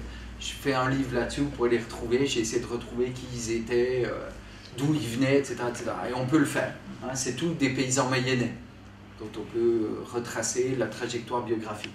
Beaucoup meurent avec lui, le 13 avril 1915. Voilà. Je vous remercie. Un exposé vraiment passionnant. Est-ce que vous avez des questions? Ils avaient le temps de lire dans les tranchées? Bien sûr, ils avaient beaucoup de temps pour lire dans les tranchées, ils ont lu énormément. Et ceux qui ont Ils sont ennuyés énormément. Ceux qui ont déserté sont plus des paysans. Avec les bombes, qui recevaient les bombes et qui devaient se cacher. Parce que de ce que j'ai vu Bien sûr. jusque-là, c'était ça. Des gens qui reçoivent des bombes ou qui sont obligés par les supérieurs d'aller au-devant de l'ennemi. Moi, c'est ce que j'ai vu à la télévision. Oui, bah, la télévision offre une vision, on va dire, partielle de la Grande Guerre. Non, c'est ce que je disais en commençant. Et pour vous dire les choses très très vite, l'essentiel de leur temps est passé à consolider le système des tranchées et à s'ennuyer.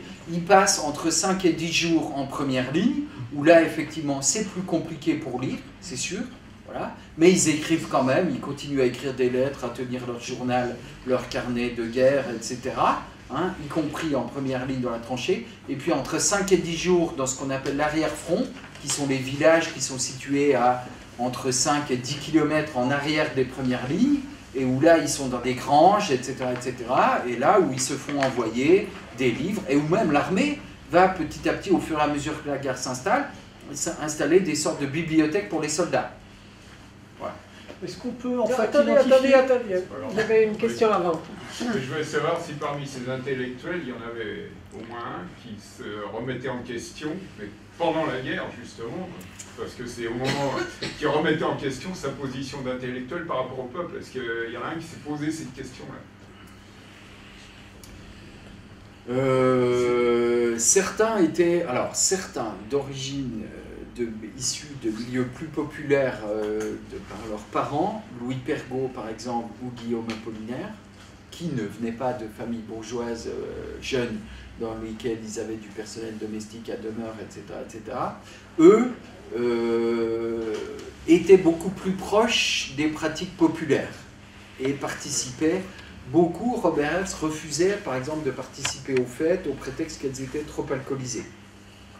Il était aussi membre de la Ligue contre l'alcoolisme populaire, en disant ça détruit les classes populaires, ce qui n'était pas entièrement faux, hein, mais bon. Il allait même jusqu'à du coup ne pas faire Noël avec eux, parce qu'il disait ça va être une beuverie rouge sang, enfin non, atroce, ce qui n'était pas vrai, hein, mais bon. Voilà. A l'inverse, les gens issus d'origine plus populaire comme Pergaud ou Apollinaire participent, eux, font la fête, et par exemple, Pergaud a été instituteur sur les plateaux du Haut-Doubs en Franche-Comté, d'où je viens, pendant très longtemps avant de monter à Paris, écrire ses livres et devenir écrivain. Et donc, il adore chasser, par exemple. C'est ce qui le différencie de tous ses autres collègues intellectuels. Et donc, il va aller chasser avec les gars avec lesquels il est dans la tranchée. Bon. Après, il y en a qui vont se montrer beaucoup plus curieux et bienveillants que d'autres. Il y en a qui conservent un mépris de classe très très fort, tout au long de la guerre. Et puis il y en a qui au contraire vont se montrer beaucoup plus curieux, intrigués, intéressés, notamment Robert Hertz qui va les écouter très longuement, envoyer des notes à l'arrière, hein, il est sociologue, il va envoyer des notes en décrivant ce que c'était que la vie civile de ces gars avec lesquels il était, etc. etc. Donc effectivement, c'est ce que je vous disais, j'essaie d'en donner beaucoup d'exemples dans le livre, hein. Ils ne sont pas que tout de mépris, loin s'en faut. Après, il y a deux questions qui sont indépassables pour eux et pour la quasi-totalité d'entre eux. Hein. C'est la question de retrouver quelqu'un de mon espèce, quelqu'un avec qui parler. Voilà. Bon. C'est pour ça qu'ils essaient de redevenir, de prendre du galon et de se sauver, ou de devenir traducteur, par exemple, pour beaucoup. Et puis l'autre question, c'est leur déception politique. Ceux qui disent être leur déception politique. En disant, ils baissent la tête, ils ne font pas une guerre toute d'héroïsme, etc., comme ils devraient, comme la nôtre. Ils ne font pas ce qu'ils appellent une guerre de volonté. Nous, on a la volonté. Voilà. On n'est pas là pour rien. Bon, c'est ça qui est indépassable. J'ai deux questions. Est-ce qu'on peut parler de période, non pas de dénonciation, mais un peu de convergence, et une autre période où le naturel reprend ses droits? Ou est-ce que c'est ambigu tout le temps, enfin un peu, ils s'en rendent très vite compte. Ça ne dure pas très longtemps. Au début, il faut bien imaginer qu'au début, ils arrivent sur la pointe des pieds. Hein. Ils ne savent pas, ils ne connaissent pas, ils sont prudents au début. Et donc, et puis les premiers mois, c'est la guerre de mouvement, pour ceux qui partent en 2014. Donc là, c'est hyper compliqué, la guerre de mouvement. Hein. Il y a des pertes sans arrêt, ils bougent tout le temps, donc ils n'ont pas encore complètement le temps de faire connaissance. C'est surtout avec l'enterrement dans les tranchées que ça se passe, à partir de octobre-novembre 14. Et là, ben, au début, la plupart d'entre eux se montrent curieux, et puis plus ça dure, plus la curiosité s'affaiblit. Et plus ils ont... Mais c'est logique, comme tous, hein. Plus ils ont qu'un seul espoir, c'est rentrer. Voilà, rentrer, revenir, arrêter. C'est pas étonnant. Du coup, on peut dire que plus la guerre dure, et plus leur curiosité, leur intérêt s'amenuise, on va dire. Voilà. Et deuxième question, est-ce que les sources ont été compliquées à accéder? Pas du tout. Ça, c'est un de mes grands étonnements. Mais parce que ce que j'ai voulu faire, ah oui, comment j'ai aussi choisi les 42, c'est selon les 3 critères que je vous ai donnés tout à l'heure. Là, il restait plus que 100 témoignages disponibles sur les 700 et quelques, qui cumulaient ces 3 critères-là. Et comment j'ai pris les 42 parmi ces 100, et ben j'ai cherché beaucoup à réutiliser des sources hyper connues. Pour réutiliser les sources qui avaient été déjà utilisées par mes collègues historiens, en essayant de leur montrer, ça m'intéresse toujours de débattre, il y a aussi toute une controverse historiographique dans ce livre, dont je n'ai pas du tout parlé aujourd'hui, hein, avec d'autres historiens que vous voyez souvent à la télé, Audouin Rousseau, Annette Becker et tous ces gens-là, qui racontent absolument pas la même guerre que celle que vous pouvez lire dans ce livre. Bon, pourquoi je vous disais ça? Ah oui, les sources, parce que j'ai voulu réutiliser des sources hyper connues, Genevois, Barbus, tout ça c'est hyper connu, hein, rien de neuf là-dedans, qui avaient déjà été utilisés par mes prédécesseurs pour essayer de montrer qu'on pouvait les lire d'une manière toute différente. Ce qui m'a complètement sidéré. Moi, je ne connaissais rien à la Première Guerre quand j'ai commencé, hein, il y a une dizaine d'années à m'y intéresser. Dès que j'ai ouvert des témoignages de guerre, là, ceux les plus connus d'entre eux, les plus célèbres, ce qui m'a complètement sauté aux yeux, c'est qu'ils parlent effectivement du combat, de la dureté de la vie, mais ce n'est pas du tout l'essentiel de ces témoignages. L'essentiel de ces témoignages, ils sont consacrés à décrire le rapport de classe. Or, aucun de mes collègues historiens n'en parle jamais. C'est comme si ça n'existait pas. D'ailleurs, ils font comme si, ils écrivent cette histoire à partir des traces laissées par les classes supérieures, et ils font comme si ça posait aucun problème. Voilà. Oui, je voudrais savoir si l'engagement patriotique des intellectuels s'est poursuivi tout au long de la guerre, et par exemple, comment ont-ils réagi aux mutineries et aux 600 fusillés de la guerre? Bon, alors... Parce qu'ils auraient pu changer, peut-être, je ne sais pas. Alors, c'est une question compliquée. Oui. Déjà, pourquoi? Parce que je vous ai expliqué tout à l'heure que, pour beaucoup d'entre eux, ils sont déjà morts ou blessés, oui, très grièvement, quand arrivent les mutineries de 17. Hein? Il faut bien imaginer ça. Tous les Genevois, les Barbus, tout ça, ils ne sont plus au front quand arrivent les mutineries. Donc ils n'en entendent pas parler, ou très très très peu. Il y en a quelques-uns dont je parle dans le livre. Un des jeunes, Jean Potcher, le fils du théâtre du peuple à Bussan, s'engage contre son père dans le rang, politiquement, en disant son père il est officier, il dit moi je vais partir dans le rang, et il va finir par mourir aussi en 1918, et il s'engage hyper jeune, à 17 ans. Il s'appelle Jean Potcher et on a conservé ses lettres. Et lui vit les mutineries. Et là, pour lui, c'est une révélation. Ah ben oui, vous voyez, vous parlez de ça, monsieur, tout à l'heure aussi. Pour lui, c'est une révélation. Il va dire, ah, c'est dingue. Tous ces gens que je crois être des veaux complets, ils se mettent à parler politique, ça y est, ils discutent, ça l'étonne beaucoup. On peut penser qu'ils ne s'étaient pas beaucoup interrogés, disons avec peu de curiosité sur eux jusque-là. Mais voilà, là il est tout à fait frappé, parce qu'il apprend des mutineries. Évidemment, il ne peut pas en dire grand chose, parce que vous savez que le courrier est censuré. Alors, et ce dont on ne peut pas parler, on peut parler des tas de choses, on peut dire que les autres soldats sont des veaux sans aucun problème, ça pose aucun souci à la censure. En revanche, on ne peut pas dire qu'on s'est mutiné ou qu'on veut que la guerre se termine. Bon, ça, ils vivent ça, certains, ça va les impressionner, d'autres vont trouver que c'est absolument anormal, qu'ils auraient dû rester dans le rang.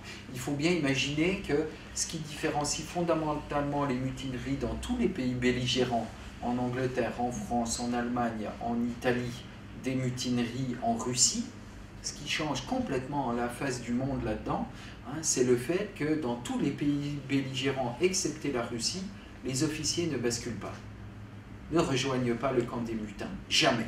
On n'en a pas d'exemple. D'accord ? En France. Or, ce qui se passe en Russie, c'est ça qui fait le basculement, c'est ça qui fait la révolution. C'est que l'encadrement bascule du côté des mutins, en partie, les officiers, un certain nombre d'entre eux. Et c'est ça qui change tout fondamentalement. Bon, dans le cas français, très peu. Hein, et dans le cas allemand non plus, enfin bon, bref, je pourrais y revenir longuement. La question des fusillés, je vais en dire quelques mots, qu'est-ce qu'ils en ont aussi pour la Ligue des droits de l'homme. Bon, alors, la question des fusillés, comment la résumer très très vite? C'est une question maintenant hyper labourée, très très bien connue, mais sur laquelle on raconte encore beaucoup d'âneries. Alors, l'essentiel des fusillés sont fusillés dans les 2 premières années de la guerre, et pas du tout dans le cadre des mutineries. Hein. Ils sont fusillés beaucoup pendant la guerre de mouvement à l'automne 1914, et puis en 1915. Pourquoi ? Parce que l'armée française, avec le carnet B notamment, vous connaissez tout ça peut-être, non? Alors, l'armée française, l'état-major est absolument persuadé que s'il y a la levée en masse, la mobilisation, il va y avoir des désertions massives.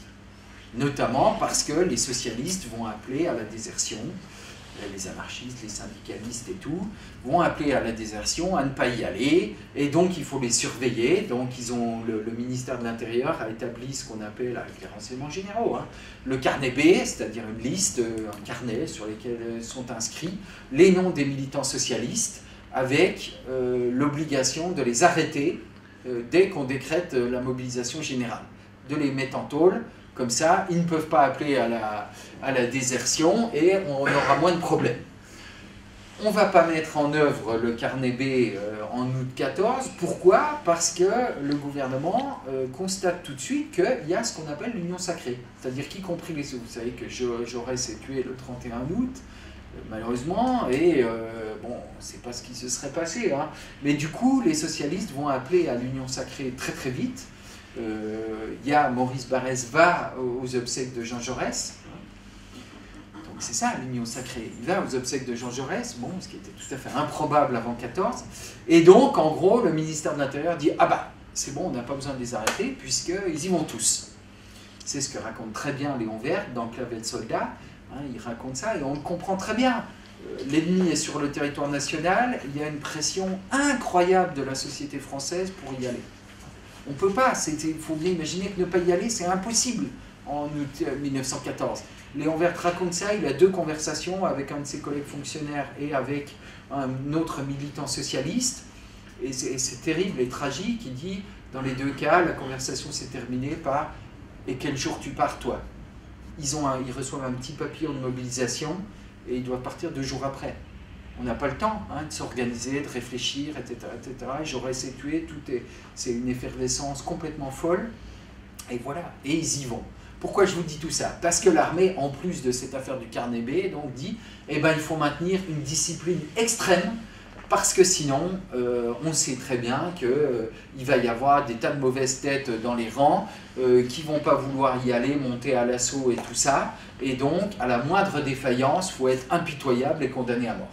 C'est ce qu'ils font en août 14, ils fusillent à la moindre des gars qui ont peur, c'est extrêmement bien montré par les travaux des historiens, ça, de Nicolas Offenstadt, du général André Bach, d'autres encore, hein, qui ont montré ça magnifiquement.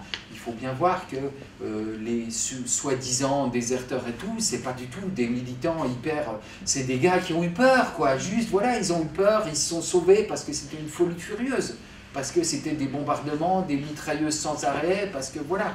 Et donc on les a rattrapés, et puis on leur a dit « t'es un mauvais soldat, dommage pour toi ».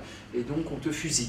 Et donc, sur les... Maintenant, il y a toujours des débats sur le nombre, on s'en fiche un peu du nombre. Hein. L'ordre de grandeur, c'est à peu près 600 soldats fusillés sur le front au long de la Première Guerre. Et 1 millier, si on compte tous les hommes fusillés par des tribunaux militaires. Mais y compris ceux qui étaient convaincus d'espionnage ou de viol de soldats qui ont été condamnés à mort pour viol ou pour meurtre lors d'une permission à l'arrière ou tout ça. On passe de 600 à 1000 si on ajoute ces gens-là, si vous voulez. Hein? Ils sont tués essentiellement pendant donc, ces 2 premières années, enfin cette première année et demie plutôt de conflit, quand l'armée dit il faut être impitoyable. Voilà. Et ils n'ont pas du tout compris qu'en fait les gars ils n'ont pas d'autre choix, de toute façon ils n'ont pas d'autre solution. Mais effectivement, donc il y a des jugements sommaires où il n'y a même pas de tribunal militaire, et puis il y en a d'autres avec un tribunal militaire. Avec un tribunal militaire où ils sont condamnés à mort et effectivement exécutés avec une peine qui doit être exemplaire, c'est-à-dire qu'on les fusille sous le regard des autres. Hein. On convoque des régiments entiers pour assister à l'exécution, pour montrer l'exemple. Mais ils sont exécutés parce qu'ils ne vont pas au front. Oui, ou parce qu'ils Donc renoncent simplement. on est obligé d'aller au front, on est conscrit obligatoire, va mourir. Oui. Ah bah, bien sûr. Je pose pas la question du pourquoi je vais aller me battre contre les Allemands. À aucun moment, les intellectuels dont vous parliez. Ah non, bah, les attendez, intellectuels dont vous parliez, ils se demandent jamais pourquoi je vais faire la guerre. Vous parliez de la patrie. Bien sûr qu'ils se demandent pourquoi ils vont faire la guerre, eux. Bien sûr. Mais ça n'empêche pas, si vous voulez, il y a 2 choses très différentes. Il y a se demander pourquoi on va faire la guerre. On peut trouver des tas de bonnes raisons à ça. La guerre du droit, la guerre de la civilisation contre la barbarie allemande, tout ce que vous voulez. Il y a des textes, il y a des piles de textes plus haut. On pourrait remplir 5 fois la salle comme ça, de justification de la guerre, de pourquoi on y est allé. Ça, il n'y a aucun problème, vous allez en trouver plein. Ça, c'est une chose. Et c'en est une autre que de décrire les conditions objectives d'engagement des soldats. Après, l'armée, on pose toujours la question, vous voyez, souvent mes collègues historiens de l'autre bord, avance l'idée du consentement patriotique comme raison fondamentale pour expliquer pourquoi les soldats ont tenu. Moi, ce que j'essaie de montrer, c'est que cette idée de consentement patriotique, elle n'a aucun sens. Pourquoi? Parce qu'on n'avait absolument pas le choix. C'est pas une question de choix. Ils font comme si vous voulez, c'est la déclaration de guerre le 1er août 1914, les gens, les soldats, vous et moi, vont se mettre au lit le soir, côté de leur femme éventuellement, de leur lit tout seul, bon, et puis réfléchiraient en disant, bah, je vais peser le pour et le contre, est-ce que j'y vais, est-ce que j'y vais pas, quelle bonne raison j'ai d'y aller, quelle bonne raison j'ai de ne pas y aller. C'est évidemment pas comme ça que ça s'est posé, la question, c'est on a un petit papillon, on est surveillé immédiatement par la police, les désertions qui ne peuvent avoir lieu, non pas au début de la guerre, mais seulement à partir du moment où sont mises en place les permissions. Qu'est-ce que c'est qu'une désertion en fait? Il y a eu des désertions au front, mais hyper rares. Le front, c'est un no man's land sous l'autorité absolue de l'état-major, où toutes les libertés publiques sont suspendues. C'est fini vos droits de citoyen au front. Hein. Les libertés publiques sont suspendues, c'est fini. Vous pouvez dire ce que vous voulez, oh, j'ai pas envie, c'est fou complètement. Vous êtes un soldat qui obéit aux ordres. Donc il y a eu quelques désertions au front, mais hyper rares, parce que où aller, que faire? Déserter à l'ennemi, c'est impossible, c'est impensable. Et puis quand on est dans l'arrière-front, il n'y a que des militaires. Où aller, comment se cacher, où trouver à manger, enfin tout ça. Comment on aurait été reçu à l'arrière aussi. Ah bah, c'est ce que j'allais dire. Et après, il y a les désertions qui étaient en fait des non-retours au front, si vous voulez. On partait en permission, puis en gros, on ne rentrait pas. On ne revenait pas. Hein, on ne repartait pas. En se disant, bah, j'ai toutes les chances de mourir, bon, au pire, puisque ce que faisait l'armée, c'était évidemment, hein, vous étiez convoqué, vous étiez déserteur, vous étiez repris par l'armée, qu'est-ce qui vous arrivait? Eh ben, vous étiez condamné à une peine de prison, qui était, ou voire condamné à mort dans certains cas, bon, mais la peine de prison était immédiatement suspendue. Et on vous ramenait au front. C'était bien pire qu'une peine de prison. Les gens, beaucoup de soldats n'espéraient qu'une chose, c'était qu'on les mette en prison. C'était évidemment infiniment plus tranquille de se retrouver en prison que de repartir pour le front, où on risquait la mort. En prison, on ne risquait pas la mort, malgré tout. Les intellectuels avaient été volontaires, dont vous parlez. Bien sûr. Ils y vont la fleur au fusil, la patrie, la France, les tous, tous ceux dont je parle, là, les 42. Tout au long de ces mois ou ces années où ils sont dans les tranchées, leur idéologie, elle ne change pas dans ses écrits, dans ses correspondances. C'est ce que j'essaie d'expliquer très peu. Pourquoi je me bats contre les Allemands? C'est ça qui est étonnant. Très peu. Ils ne lâchent pas, mais voyez bien pourquoi, on le comprend. Parce que ils se disent, bon, maintenant, je suis déçu. Ça ne se passe pas comme je l'imaginais. Ça ne ressemble pas à ce que je pensais. Il n'y a pas d'héroïsme, c'est une guerre où on ne voit pas l'ennemi, une guerre couchée, enterrée, c'est terrible. Ça ne correspond pas à ce que je pensais. Mais néanmoins, il faut que je continue à donner l'exemple. Si moi je ne donne pas l'exemple, qui va le donner? C'est ça. Et ils sont engagés dans une espèce de raisonnement jusqu'au boutiste, un peu fou, où ils disent ben, je dois faire constamment un effort de volonté, c'est moi qui dois montrer l'exemple, c'est moi qui porte la patrie sur mes épaules. C'est ça qui se passe. Et effectivement, de ce point de vue-là, leur carnet change très très peu. Donc je finis juste avec mes histoires de fusillés, là, hein, en vous disant maintenant, il y a un truc extraordinaire, ne lisez pas les livres, en fait, sur les fusillés, bien qu'ils soient très bien, ceux dont j'ai parlé, mais allez voir le site Mémoire des Hommes, sur le site du ministère de la Défense. Il y a eu, avec le centenaire, là, une commission autour de cette affaire des fusillés, et Hollande c'était les recommandations de cette commission d'historiens, là, a mis en place une salle entière, c'est extraordinaire, allez-y si vous avez l'occasion, au musée des Invalides, au musée de l'armée aux Invalides, une salle entière consacrée aux fusillés. Et maintenant surtout, si vous n'allez pas au musée des Invalides, vous pouvez ouvrir votre ordinateur et aller sur le site Mémoire des Hommes. Ils ont mis à disposition l'intégralité des dossiers de justice militaire de ces hommes. Et c'est extraordinaire de regarder, vous avez tout le procès détaillé, vous savez exactement qui ils sont, c'est hyper émouvant de lire leur défense, vous avez accès aux sources premières. Il y a eu l'exposition à la mairie de Paris. Oui, à l'hôtel de voilà. Et organisée par le général Bach, tout à fait. Ouais. Et qu'est-ce qu'elle est devenue cette exposition? Ça, j'en sais rien. Hein. Enfin, elle n'est plus à la mairie de Paris, mais je pense qu'ils l'ont rangée, j'en sais rien, je sais pas. Mais beaucoup des sources qui étaient dans cette exposition sont maintenant, je pense, au musée des Invalides. Ce qui m'a frappé, c'est qu'à la fin, il y avait en très grand caractère, du côté allemand, il n'y a pas eu de fusillés.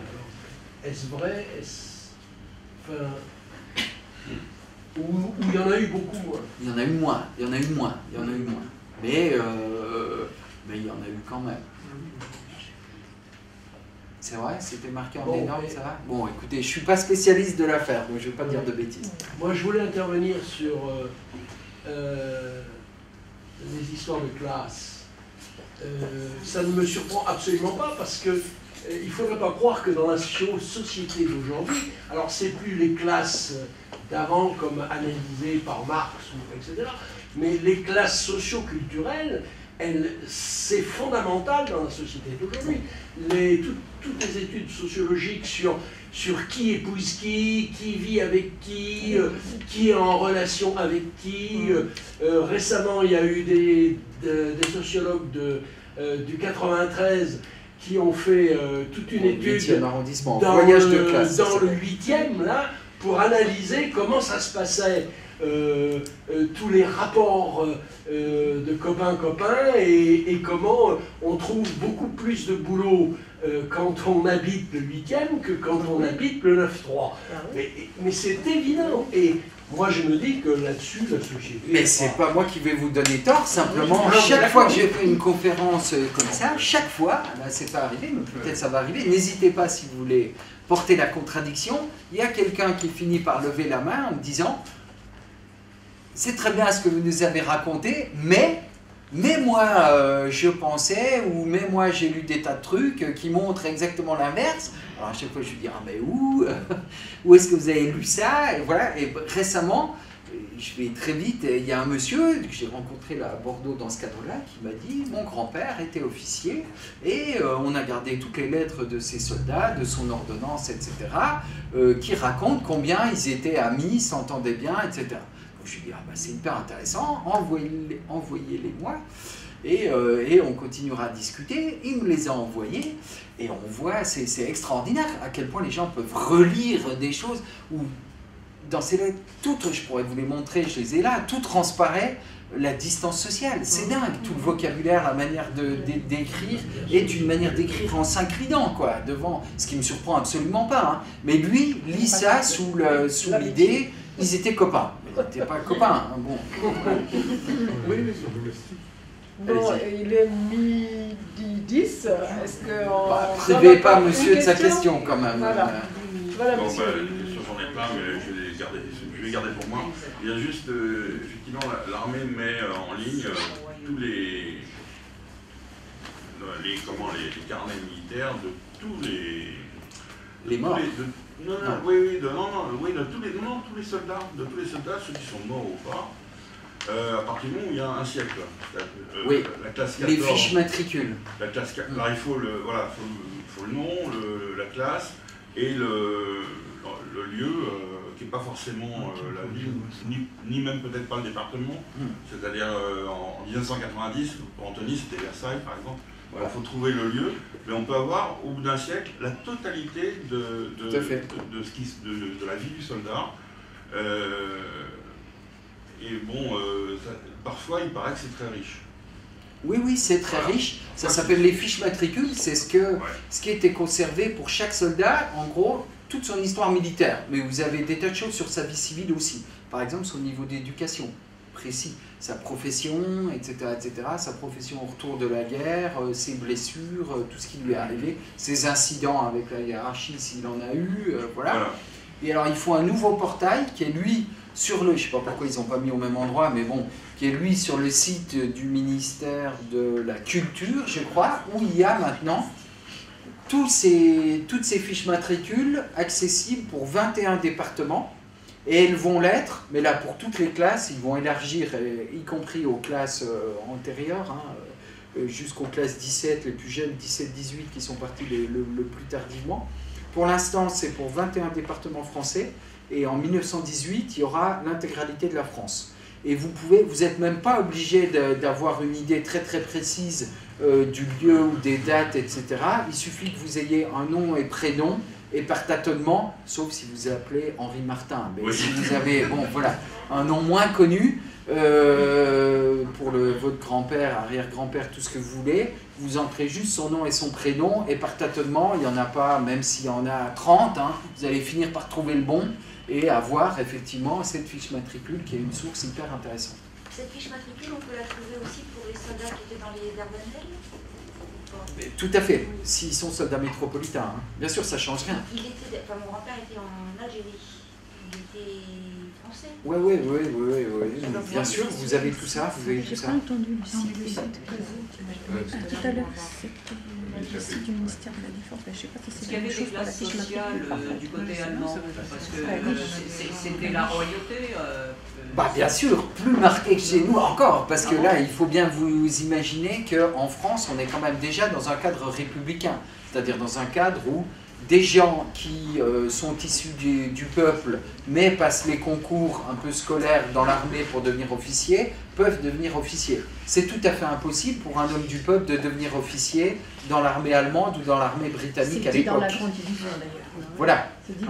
Dans l'armée britannique ou dans l'armée allemande, il n'y a que des gars de la haute qui sont officiers. Voilà. Donc les différences de classe sont en quelque sorte encore plus marquées qu'elles ne peuvent l'être dans l'armée française. Ils n'ont pas d'organisation syndicaliste, ils n'ont pas d'organisation démocratique. Vous imaginez bien que même dans l'armée française, il n'y a pas de syndicats. Mais vous voulez dire, des syndicats du monde, dans le monde civil? C'est la même idéologie pour tous les Allemands, tandis que pour les Français, c'était pas la même. C'est pas vrai. Il y a le SPD en Allemagne déjà.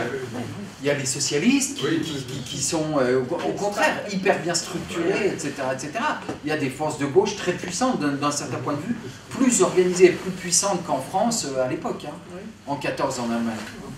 Est-ce qu'il y a mention d'hommes de couleur dans les lettres? Ça c'est un autre... Des colonies, bien sûr, il y a mention très souvent, ça serait un autre livre encore, ça. Est-ce que vous pourriez nous dire quelque chose sur cette notion de guerre courte? C'est-à-dire, d'où vient, qui a lancé ça? Bon, les raisons... c'est très simple. Mais c'est venu d'où ça? C'est l'idée qui transpire tout. Est-ce que c'est le peuple? Est-ce que c'est... Non. C'est venu comment? Toute la haute hiérarchie militaire est certaine de ça. Et tout le monde est certain de ça. Vous ne trouverez aucun témoignage en août 14 où ils pensent que ça va durer plus de 6 mois. Et c'est les pessimistes qui pensent que ça va durer 6 mois. Ou les pacifistes? Non. Même pas? Non. Même les pacifistes. Ils pensent que ça va être très court. Pourquoi? Parce qu'ils ont dans l'idée, si vous voulez, on vit encore dans le souvenir des guerres napoléoniennes, c'est-à-dire, vous connaissez l'histoire du pantalon rouge. Bon, c'est une guerre à distance, où on se voit, où on voit l'ennemi, en quelque sorte, où ils pensent faire une guerre noble, une guerre héroïque, une guerre de gentlemen, si vous voulez. Voilà, c'est ça qu'ils vont. Ils n'ont absolument pas dans l'idée, à part quelques membres de l'état-major, mais dont la voix porte très très peu, qui ont connu la guerre russo-japonaise ou la guerre des bourgs en Afrique du Sud, au tout début du XXe siècle, où là, il y a les premières expériences de guerre d'artillerie et de guerre de tranchées. C'est les bourgs et la guerre russo-japonaise.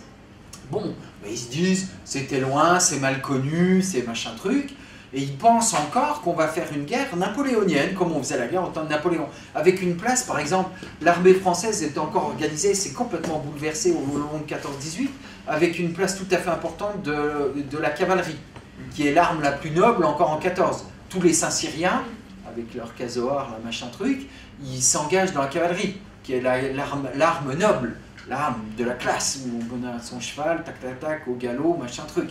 On sort avec la baïonnette. Bon, bah, la cavalerie, elle sert à rien en 14-18. Elle est balayée par les obus et les mitrailleuses.